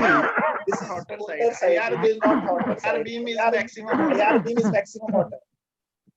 And normally people are are interested interested in, in, if you see this, if you see whatever this, I have whatever shown, I have shown, UV intensity UV 20 intensity milliwatt 20 leading to milliwatt. UVC. This is means Yeah, good. this is, we This are is working we are Dr. Asif, I on the think working on the C band. band. queries are almost clear from your side. So many, Yes, many sir. thanks for your contribution to give a wonderful presentation to the audience.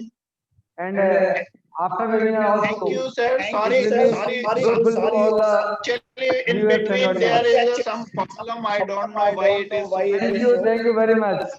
Okay, Okay, sir. sir. Thank you. Nice to have eminent speaker like you with us. Okay, so now over to Ashish for next speaker. Thank you, sir. And now I would like to call our next speaker, Mr. Mahesh Hegde. From Malaysia. Thank you. Thank you, one and all. Yeah, just Unmute. Mr. Mahesh Hegde, Senior Physiotherapist, AIMST University, Malaysia. Mr. Mahesh Hegde. Okay, so welcome, Mr. Hegde. Please. Thank you, sir. My sincere thanks goes to all the delegates. Let me for speak. spending Dr. their Sati, please valuable time. switch off your screen sharing, please.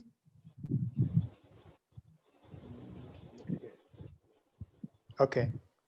Shall I, sir? Yeah, sure. Please continue. Okay.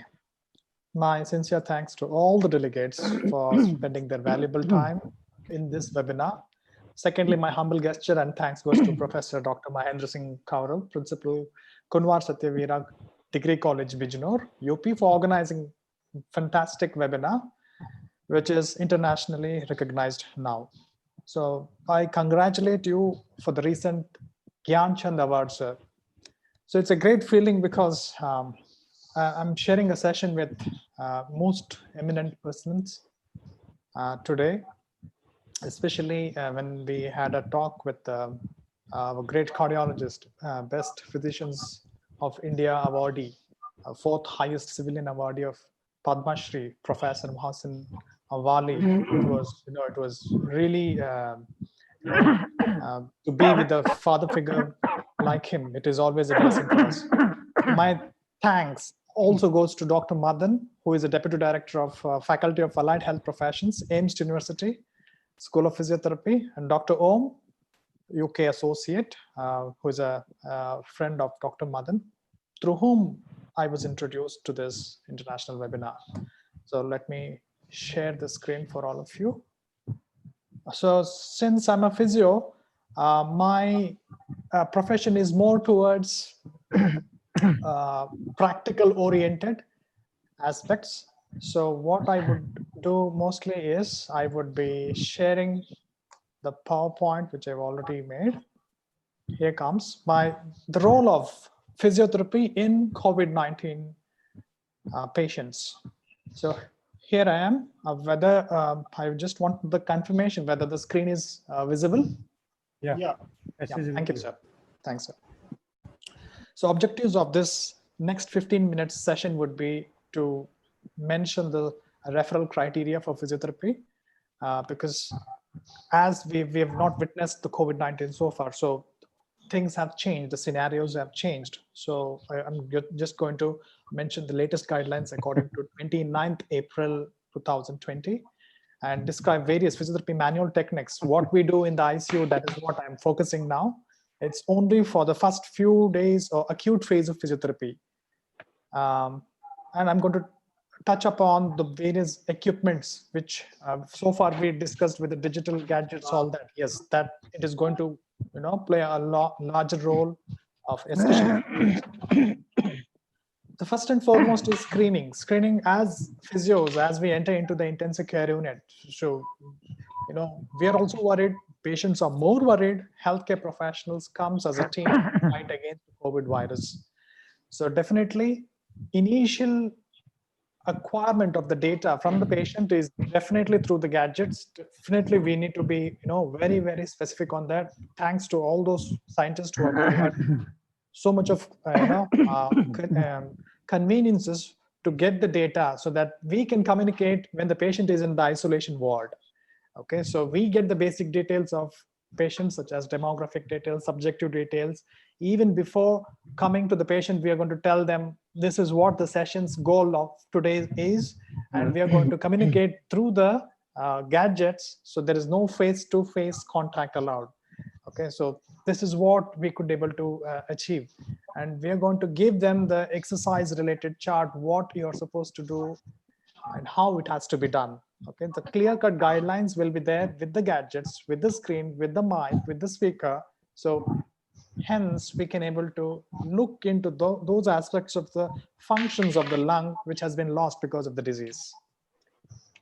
Moving on, very important nowadays, because all this while how we get the reference is through pulmonologists and various other faculties of medicine. It could be diabetic, it could be from the general medicine. So most of the time we get the referral from pulmonologists.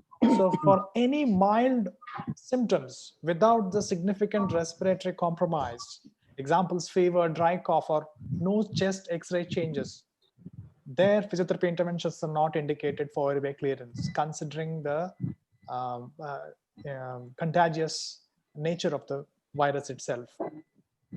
Secondly, when the patient has a pneumonia presenting with features, example, low level oxygen requirement, when the oxygen flow of less than 5 liters per minute, when the patient has a saturation of more than 90, and if he has a non-productive cough, a patient coughing with able to clear the secretion independently, we don't require physio.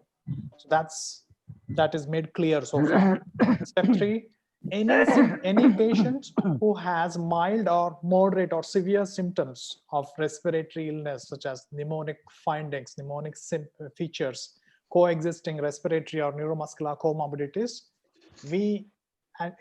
here we expect difficulties, especially with the accumulation of respiratory secretion. So definitely we do require them. Our role is much required there.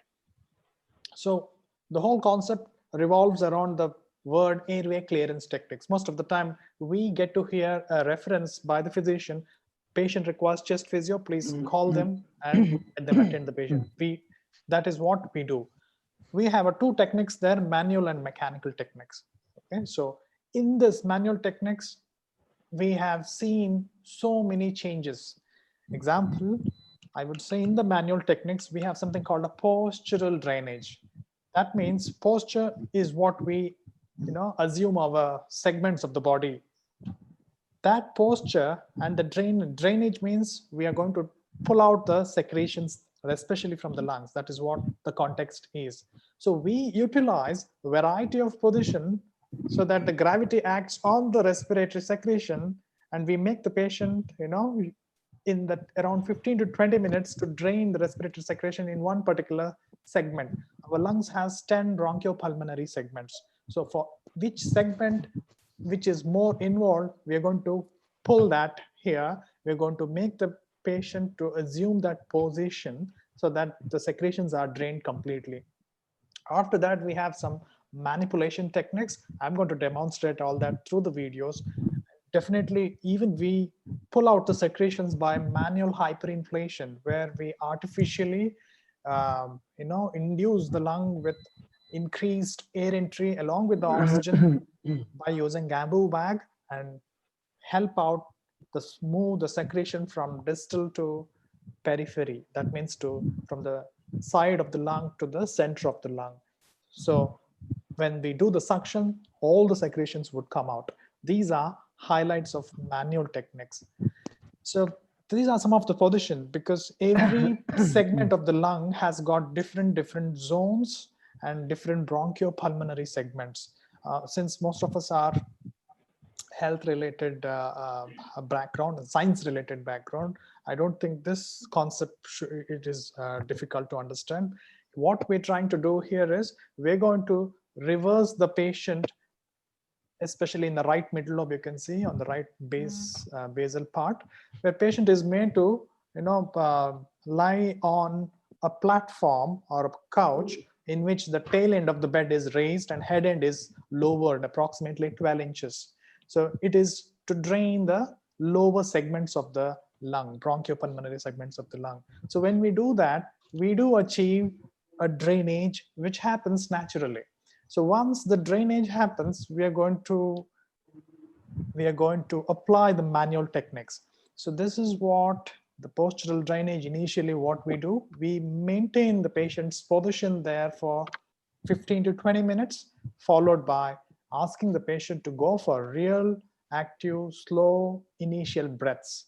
After that, we inflate the lung by manually or sometimes mechanically. Okay, so we apply those techniques in sequence so that the respiratory secretions comes out, with these sequence. So when we are trying to achieve this, it seems easy, but patient's cooperation is so much required, and it is not that easy because patient's energy has been completely drained, and it is very difficult to get their cooperation. So patient needs to be educated in order for them to decide what should be done next. So here comes one of the techniques where they do all this in sequence. First phase is breathing control. Place your hand on your stomach and take a relaxed breath in through your nose and a relaxed, gentle breath out through your mouth.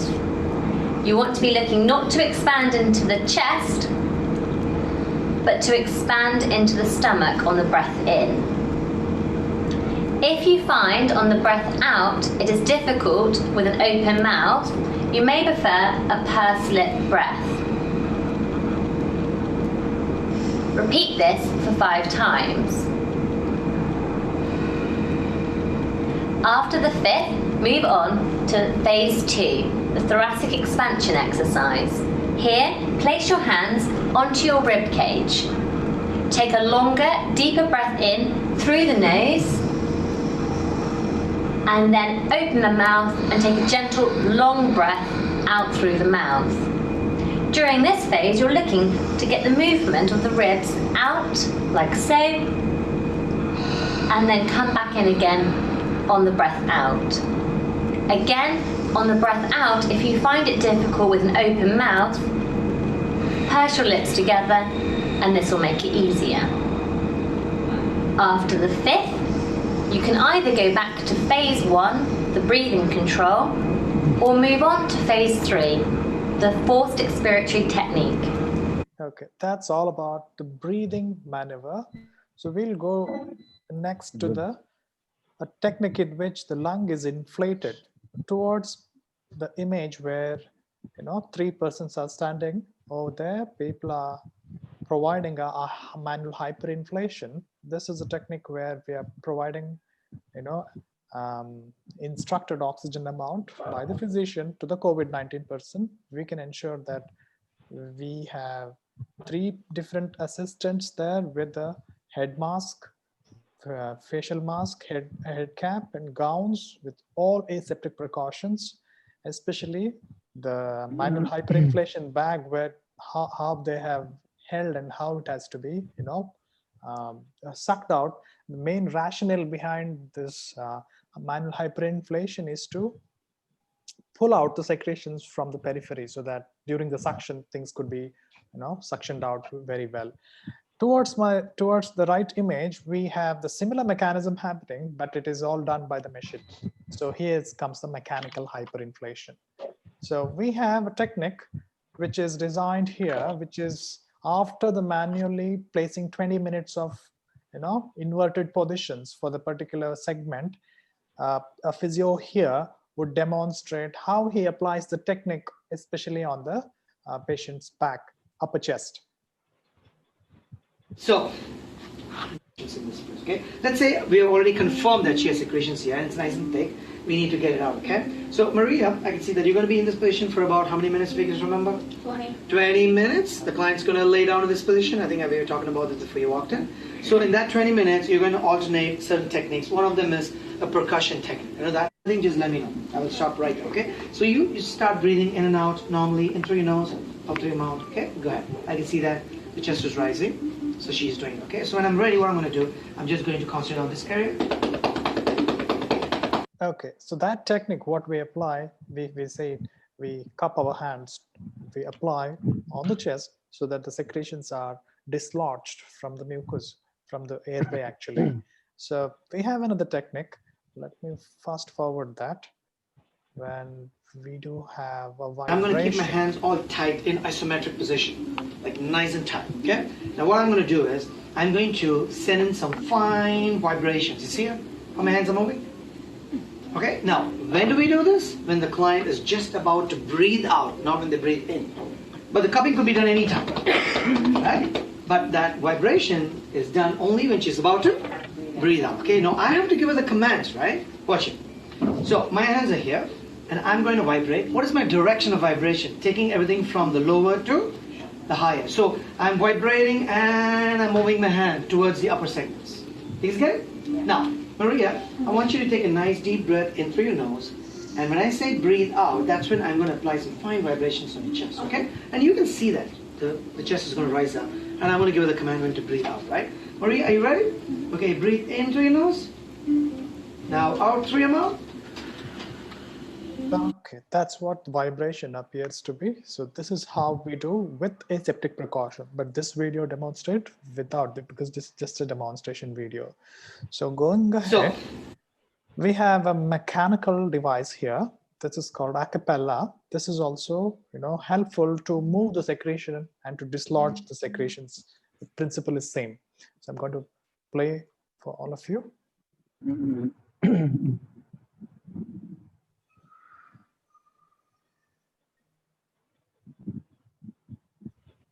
I think there is some issue with the video.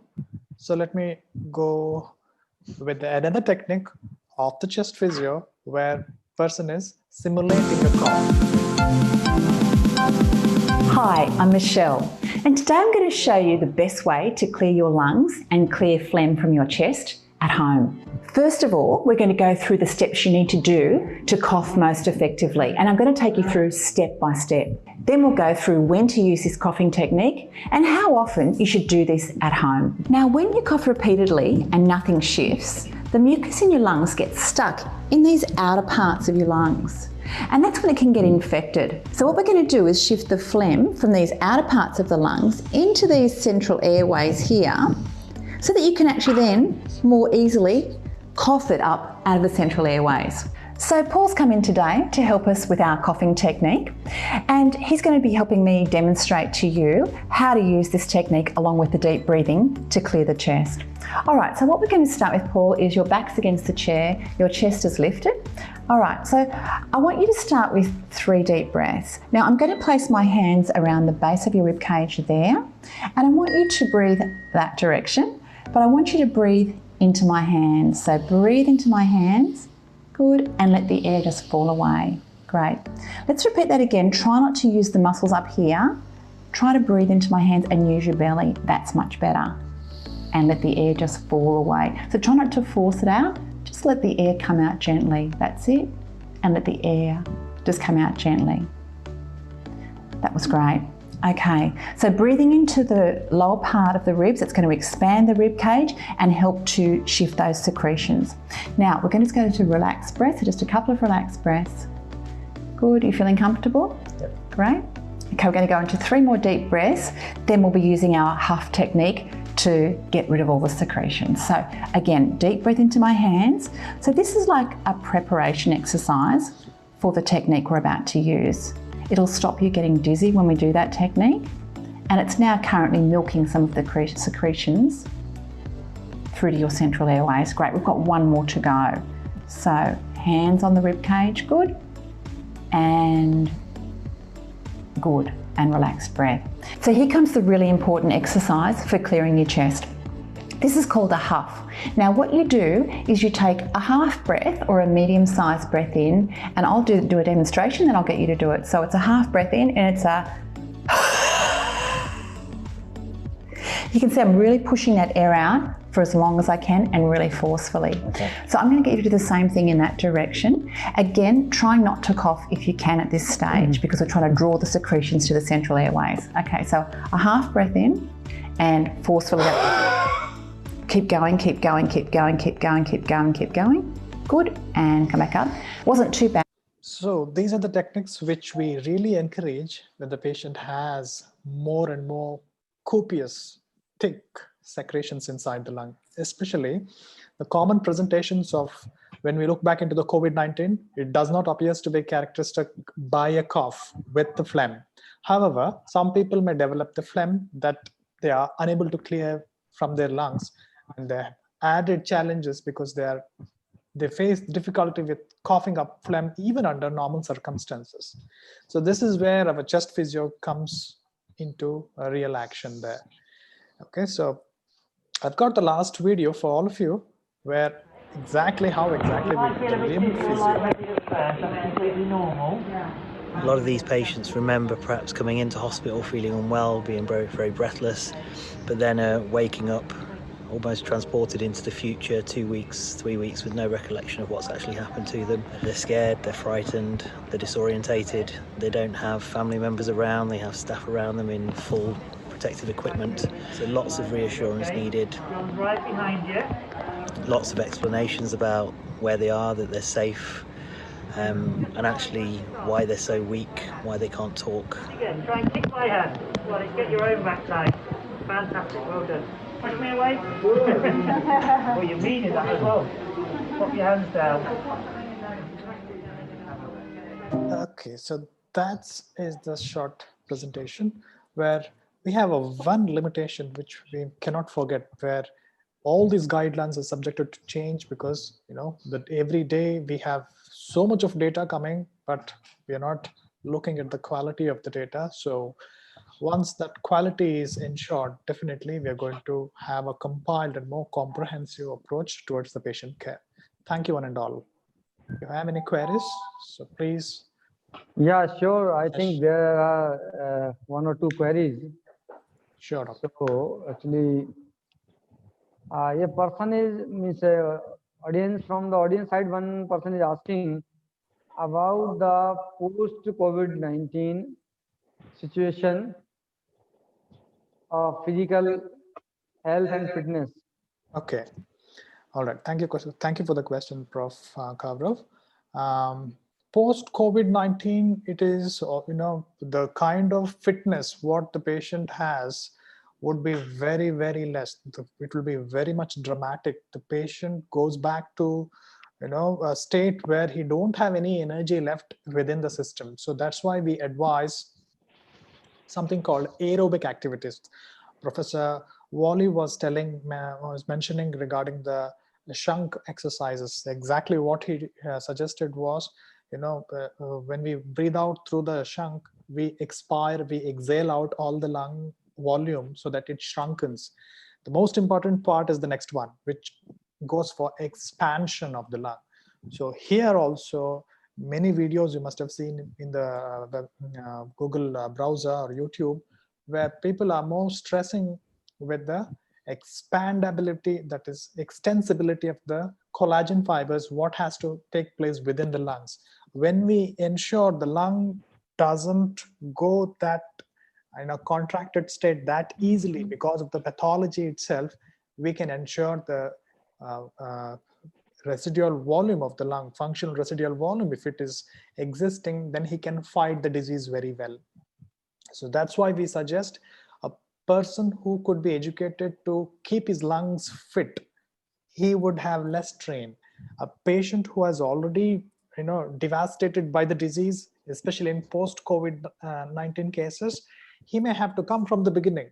He may have to be, he has to struggle with little by little activity. Once we push him towards his limits, his strength naturally increases. Definitely, it is going to take from months to years to recover the normal physical well-being. That is what my answer. I hope I have answered the student's question. Mr. Hegde, one more question. Sure. Actually, there are many questions from the audience side about the further vaccination and effective, drug for this COVID-19. Oh, I'm afraid I can't answer that since I have a professional barrier. Okay. Actually, that indirectly you can answer what shall be the possibilities regarding this vaccine and medication. I'm sorry, sir, because vaccine-related things we usually don't learn actually, so it's quite it's difficult for me to answer. Okay. Thank you, Actually, sir. Yeah. Thank you very much for being with us, and definitely it has been a very wonderful presentation and sharing the knowledge. Thanks for the opportunity. Like eminent speaker like you. Thank you very much. Thank you. Over Thank to you, Anand. Ashish. Thank you, sir. And now I would like to call our next speaker, Mr. Naushad Akhtar, Digital Marketing Manager at LA Pyramid Hospitality Private Limited. Mr. Naushad Akhtar.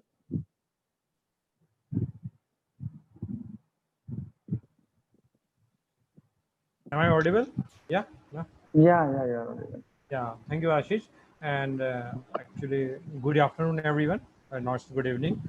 It's a long time that we all are waiting for our turn, actually. So I would like to thank Professor Mahin for inviting me in such a great, great platform where this international webinar is being organized. And I have listened. There are many more experts of their fields who have presented their views on the, this COVID-19 situation, pandemic situation. And it's, it's a pleasure for me to be here with such a great experts and all these things. So as now I come to my topic. Actually, my topic is about regarding the role of social media. Actually, social role of that digital media on social is with this COVID-19 pandemic. So as Dr. Ansari has explained everything about what is digital media is all about, actually. So then after giving a brief introduction about digital media, he progressed about that data science part where we were explaining about the predictions and all, using all the data stats that all their department are predicting for the future prospect of what can be the situation in the COVID-19. So I will come to that point only.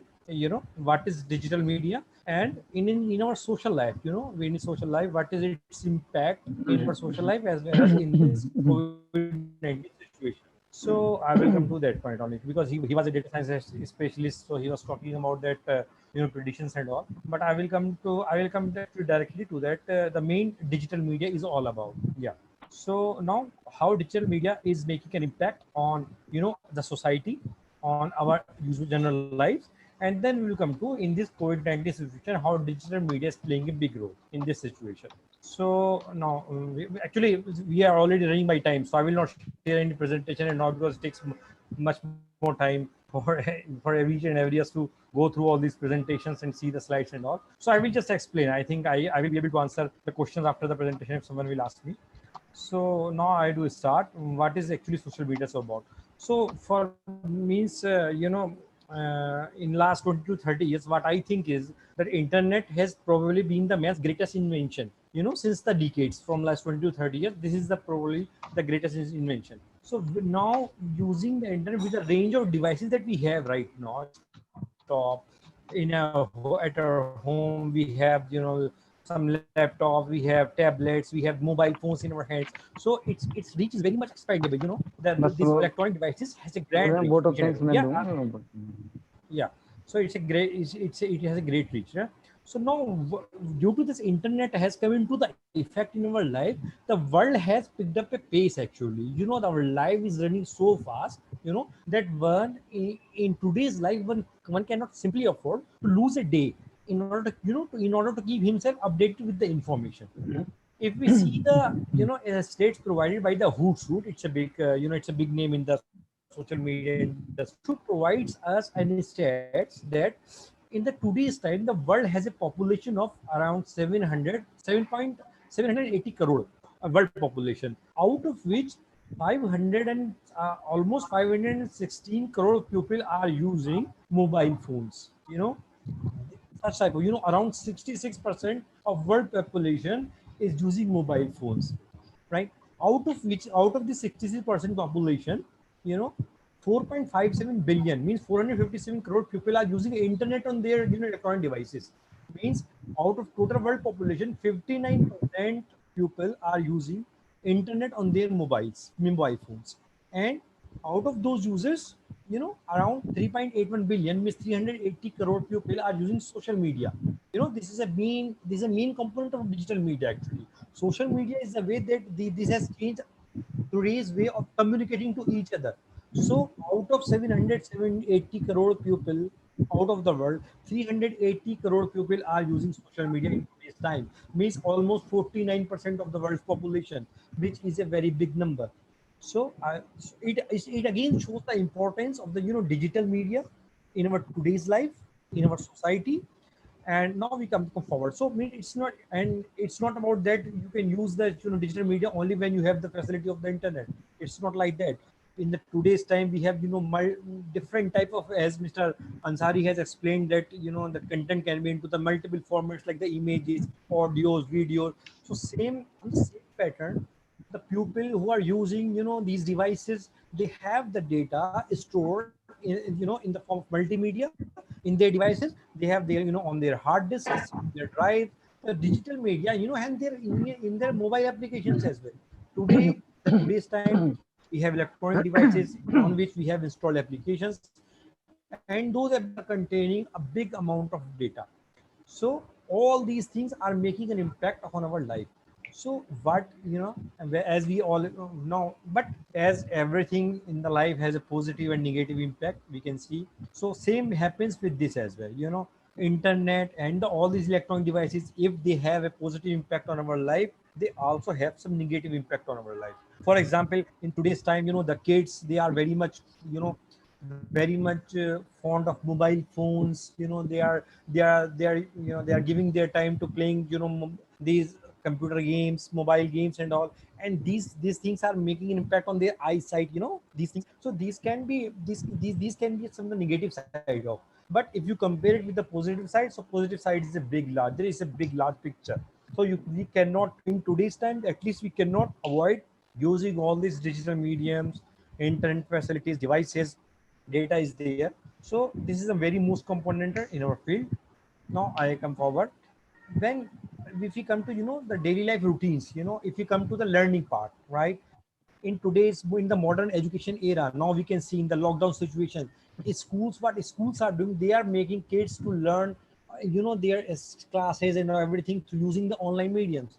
They are in the education sector, in some other methods as well, in child learning process. There are some apps which are phone, and they are making our kids to learn few more things and new things. So all these things are making an impact on our real life, and it definitely they have a much more impact as well, and in the today's time, we can see the one more thing that earlier we have the first reading from the books only, but now in today's time we have mobile apps in our devices, there are so much content available, there are so much vast information is available. The using these facilities, they are taking the advantage of these facilities available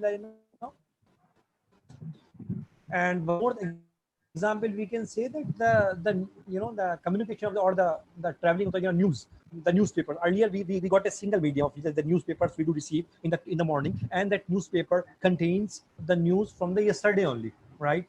And the reach were up to the limited. I think India have few villages where the newspaper does not have the the reach to tell. And I think every household is not asking the newspaper man to to give us their newspaper. But now we can see almost each and every house has a mobile phone or the the computer devices. They have the facilities of internet.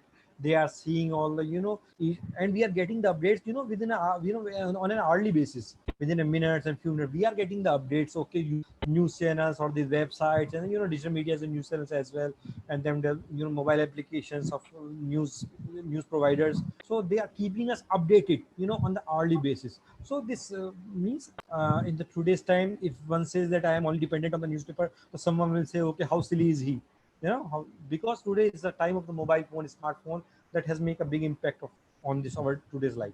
So the overall actually the conclusion of all this discussion is that this digital media has made a very big impact on our today's life.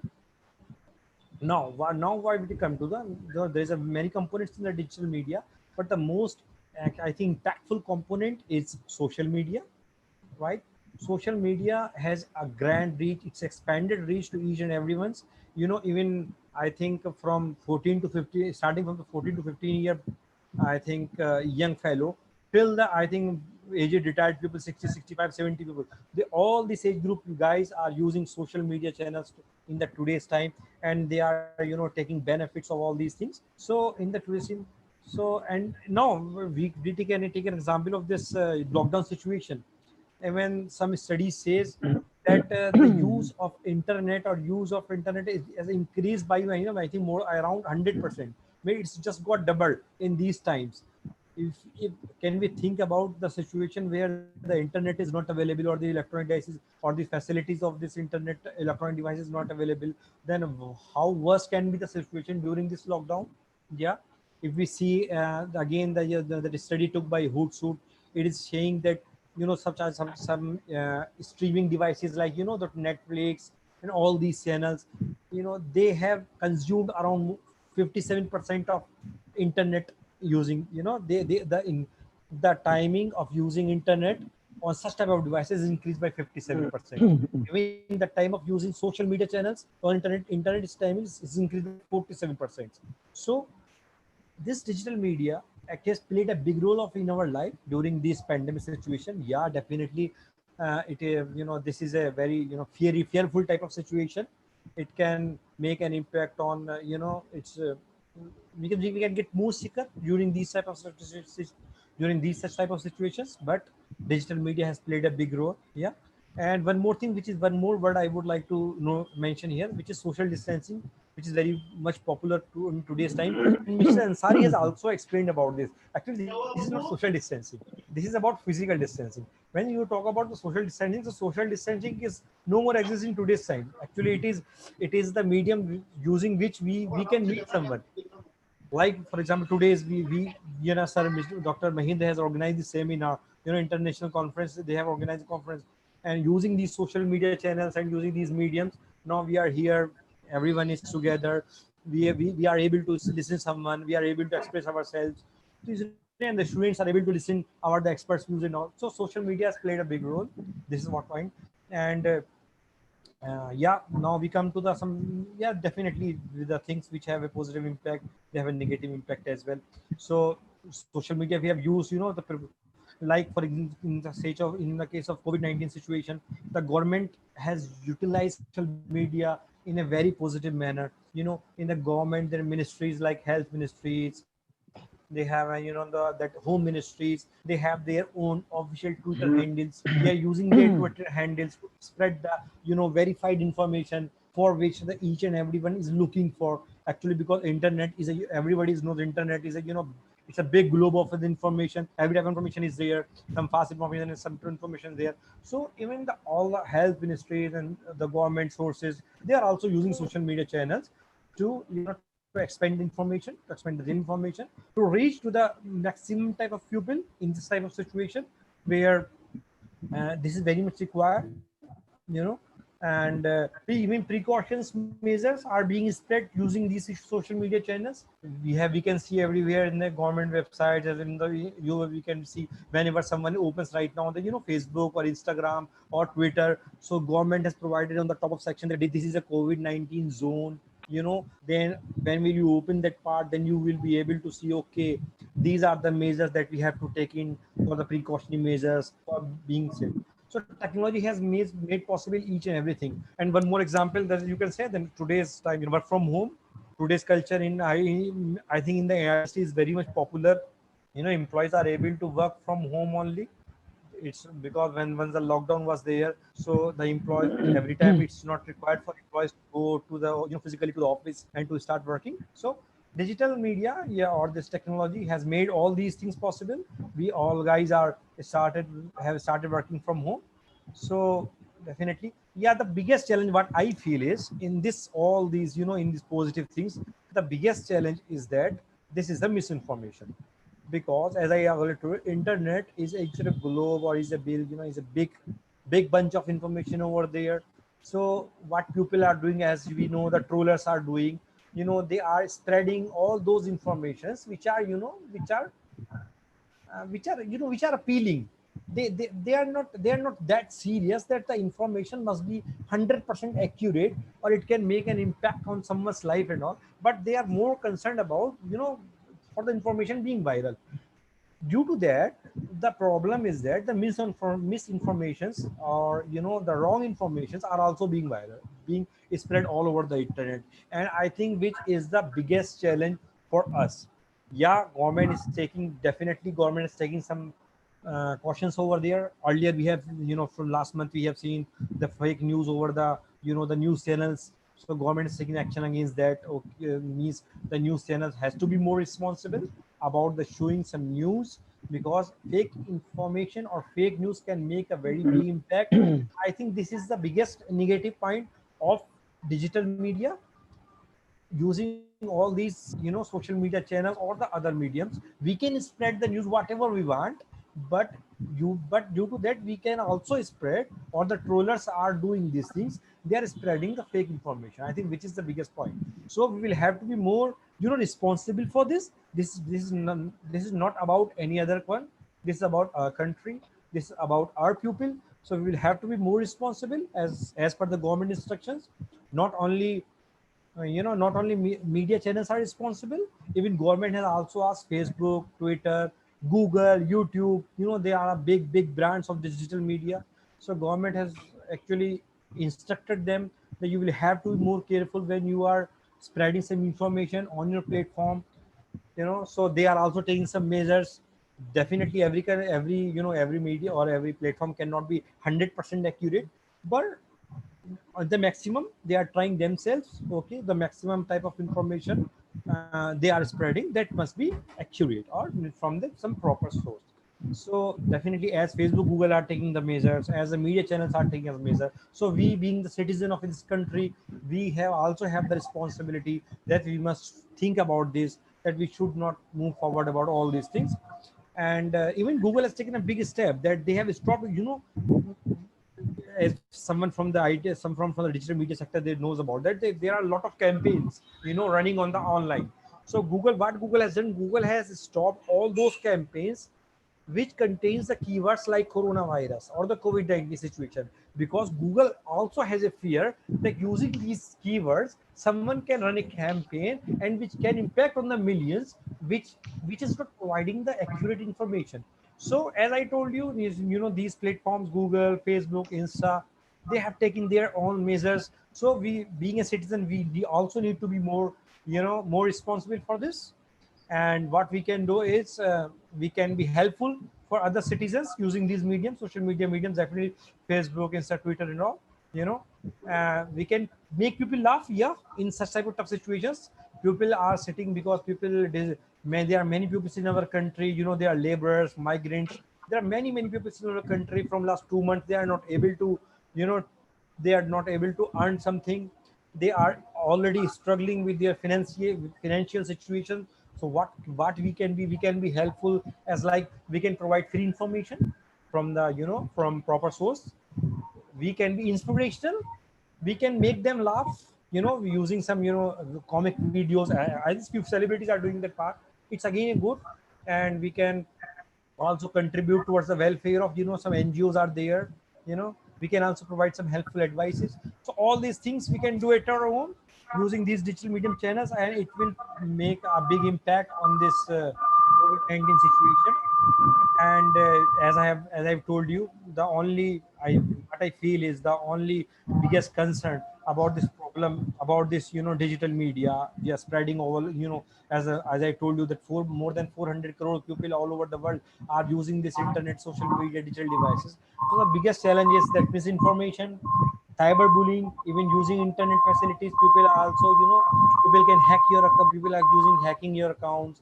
That some bank information that needs to be more secure. So some hackers are there who are always trying to hack, or some theft type of things of process. So we need to be more, we need to be more secure about this information. And we need to be more about this. I would like to say jagrup, that is and we have to be more jagrup about this. So this lack of privacy is the biggest fact, I think, in this digital media part. Otherwise, I think this is a very very much useful thing in today's time, in today's situation. Digital media has played a big role, and as we know, that pandemic has been much faster. That this the spread of information about this pandemic, it has been much faster than the virus itself. If someone posts something and there is a big network which is again just spreading all these things, information. So we will have to be more responsible about this. And yeah, public health, WHO has again declared a public health emergency many, I think 1.5 months back. So now people are being, and we will have to be more, there are, I think, earlier viruses as well in such, like at the time social media was not that popular. I think that was in Brazil there was some outbreak of Zika. Yeah, Zika virus was there. In Africa we have listened about, in the earlier part, Ebola was there. And in India, Nipah, I think few years back I have listened the name of Nipah, and some other influences as well. So there have been times where some viruses came into the country. They have definitely, they've been the reason for, for our losses for few times. But yeah, as people said, again, after some time, all those viruses, go away, and we come back to the normal life. So this is my wish for everyone expert over here, or for all our country people, that we will pass through all this time, and we will be able to, to face this such type of situations in today's time, which is really difficult to face. But we don't need to lose our heart. I think we'll be united, and we as a country, we will be able to face this issue.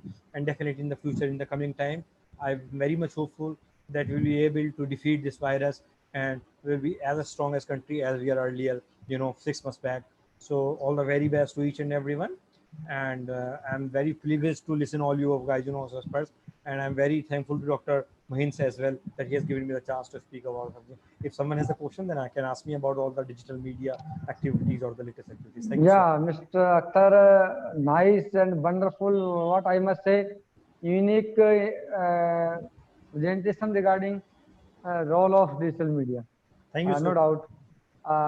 Actually, there are two interesting questions. Yes, sir. from audience side. One is, what would have been consequences in case of non-availability of such variety of digital media, or non-availability, Yes. any digital media during Sir, COVID-19 yes. pandemic? Right. Sir, if it is a situation currently right now that there is no social media available, so we can think about our country, 30 years back. Means it is not like that before 30 years we did not face any virus. Definitely we have faced some emergency type of situation at that time as well. Yeah, but in last 30 years our country has progressed a lot. We have now very strong health services. We have now, yeah, definitely. So using this social media channel, it has eased our process. Actually, it has expanded our reach. So if it is not there, definitely it can make we will have to be reliable on definitely on the print media. We can't deny that, using that print media, then it's not print media has not such type of reach that digital media has. But yeah, the situation can be, I think, worse than this if we, in the current situation, we don't have this all this digital media facility. So thank to God, thank to our country, thank to our country experts that they are very much in advance of the technology part. And thank you. Some people asking that how digital media has supported maintaining the peace and what I must say, calm life during stay at home. Yes, sir. This stay at home during COVID-19. Yes, sir. This I told you. First one thing is that the medium of education from last 2 months we are the witnessing that it's pretty much changed now. Schools are organizing online classes. Teachers are organizing this Zoom, Zoom apps and all. They are providing the home.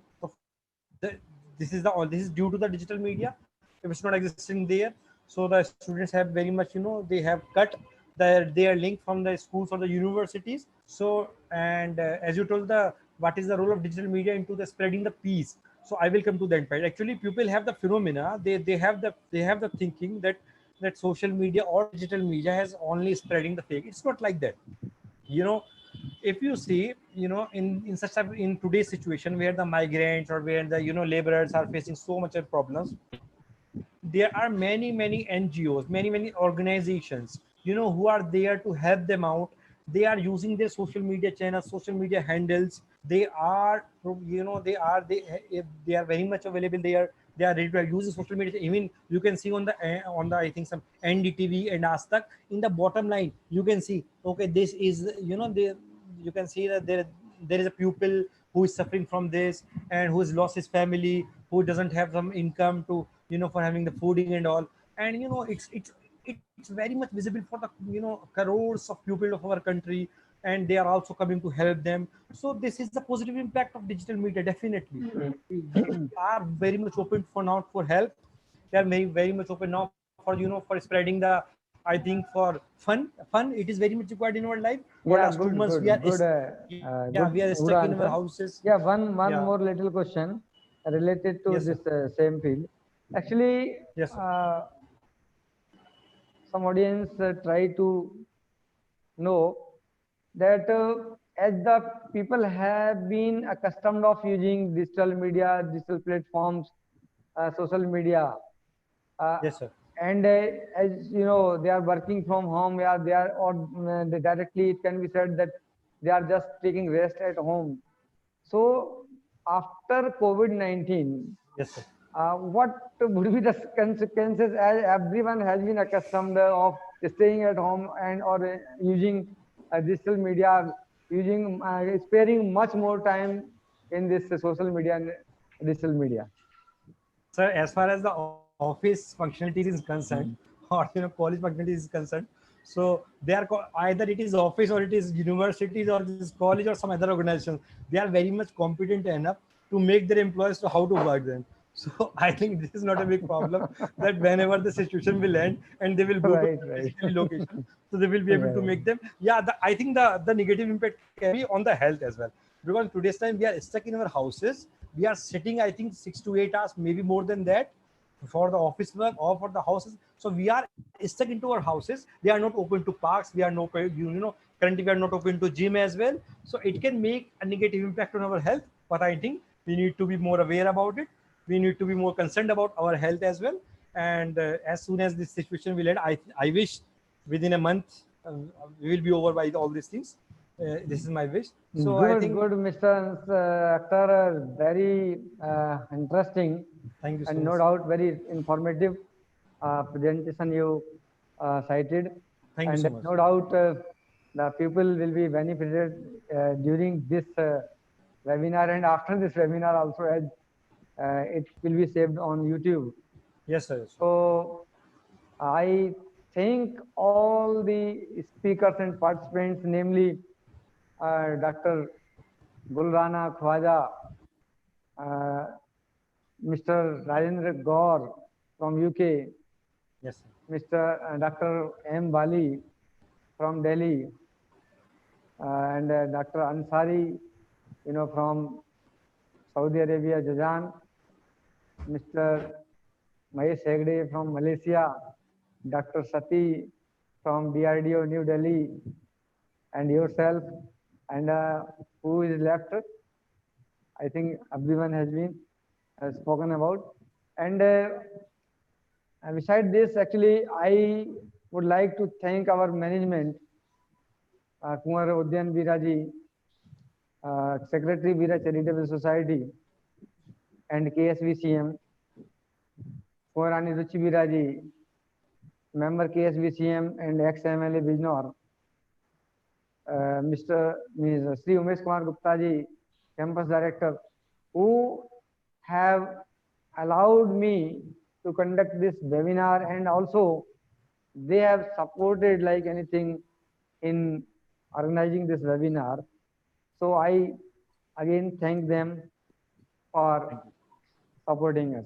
And I would like to thank our faculty also, who have spared much time in organizing or conducting this webinar, namely Mr. Ashish Registrar, Dr. Ajay Rana, Professor English Department, Mr. Dushyant Jain, Professor BBA Department, Mr. Pritam, Professor BCom Department, HOD and Professor BCom Department, Mr. Abhishek Bharadwaj, HOD, BBA Department, and Mr. Rajkumar, Dr. Sabnam, Mr. Bineet Kumar Rathi, Mr. Bineet Kumar, Sandeep, Mukesh, and many more, Aparajita.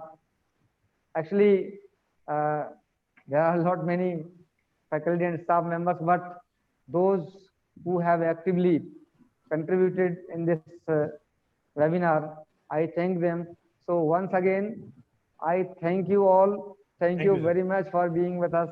And definitely what Dr. Bali has said, if possible, if it could be possible, I will be organizing another international webinar having all eminent speakers like you in that webinar. So thank you once again. Thank you. Thank you, sir. Thank We you. again wish you the best, sir.